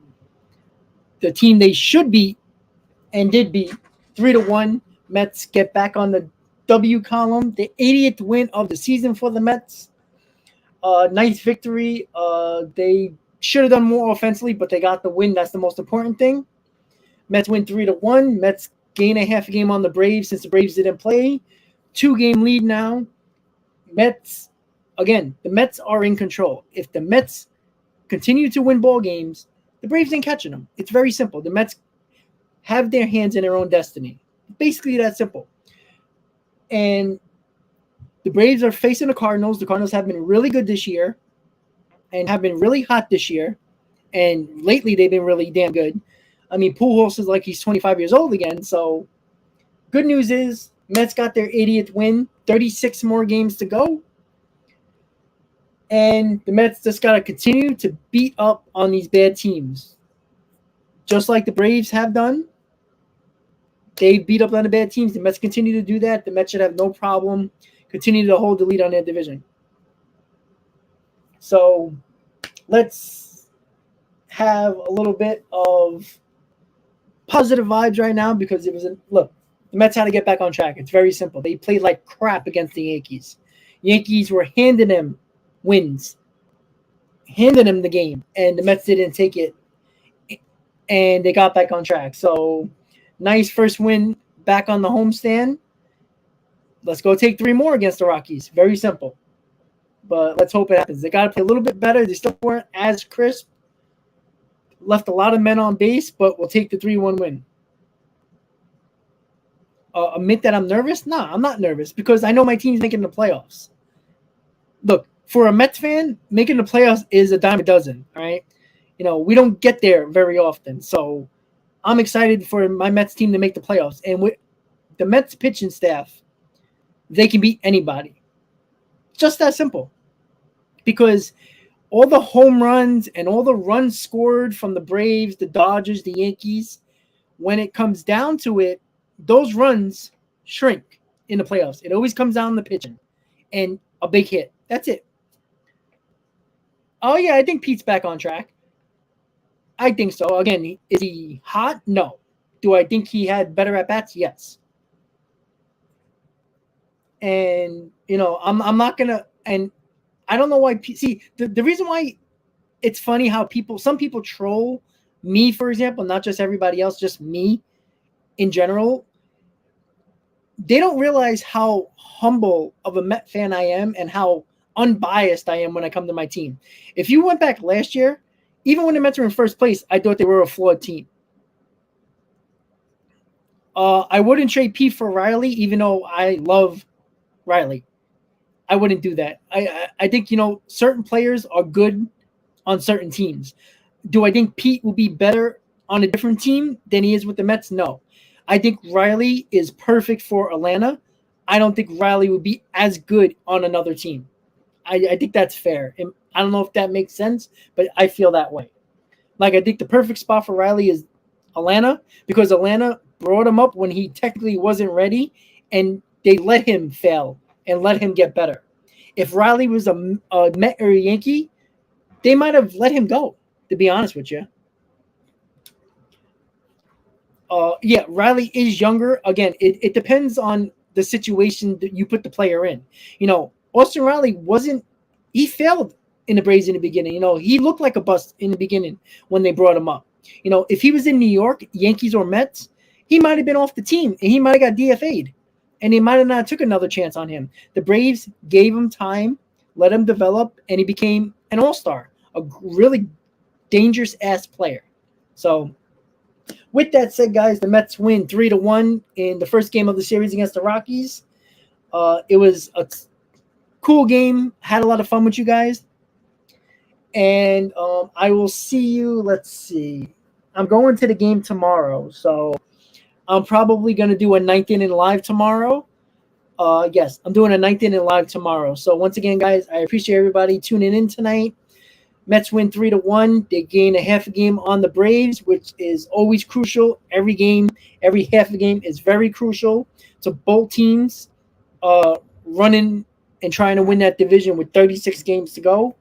I'll see everybody tomorrow at the game. Check in for 9th inning live. Everybody have a good night. Let's go Mets. Good night, guys.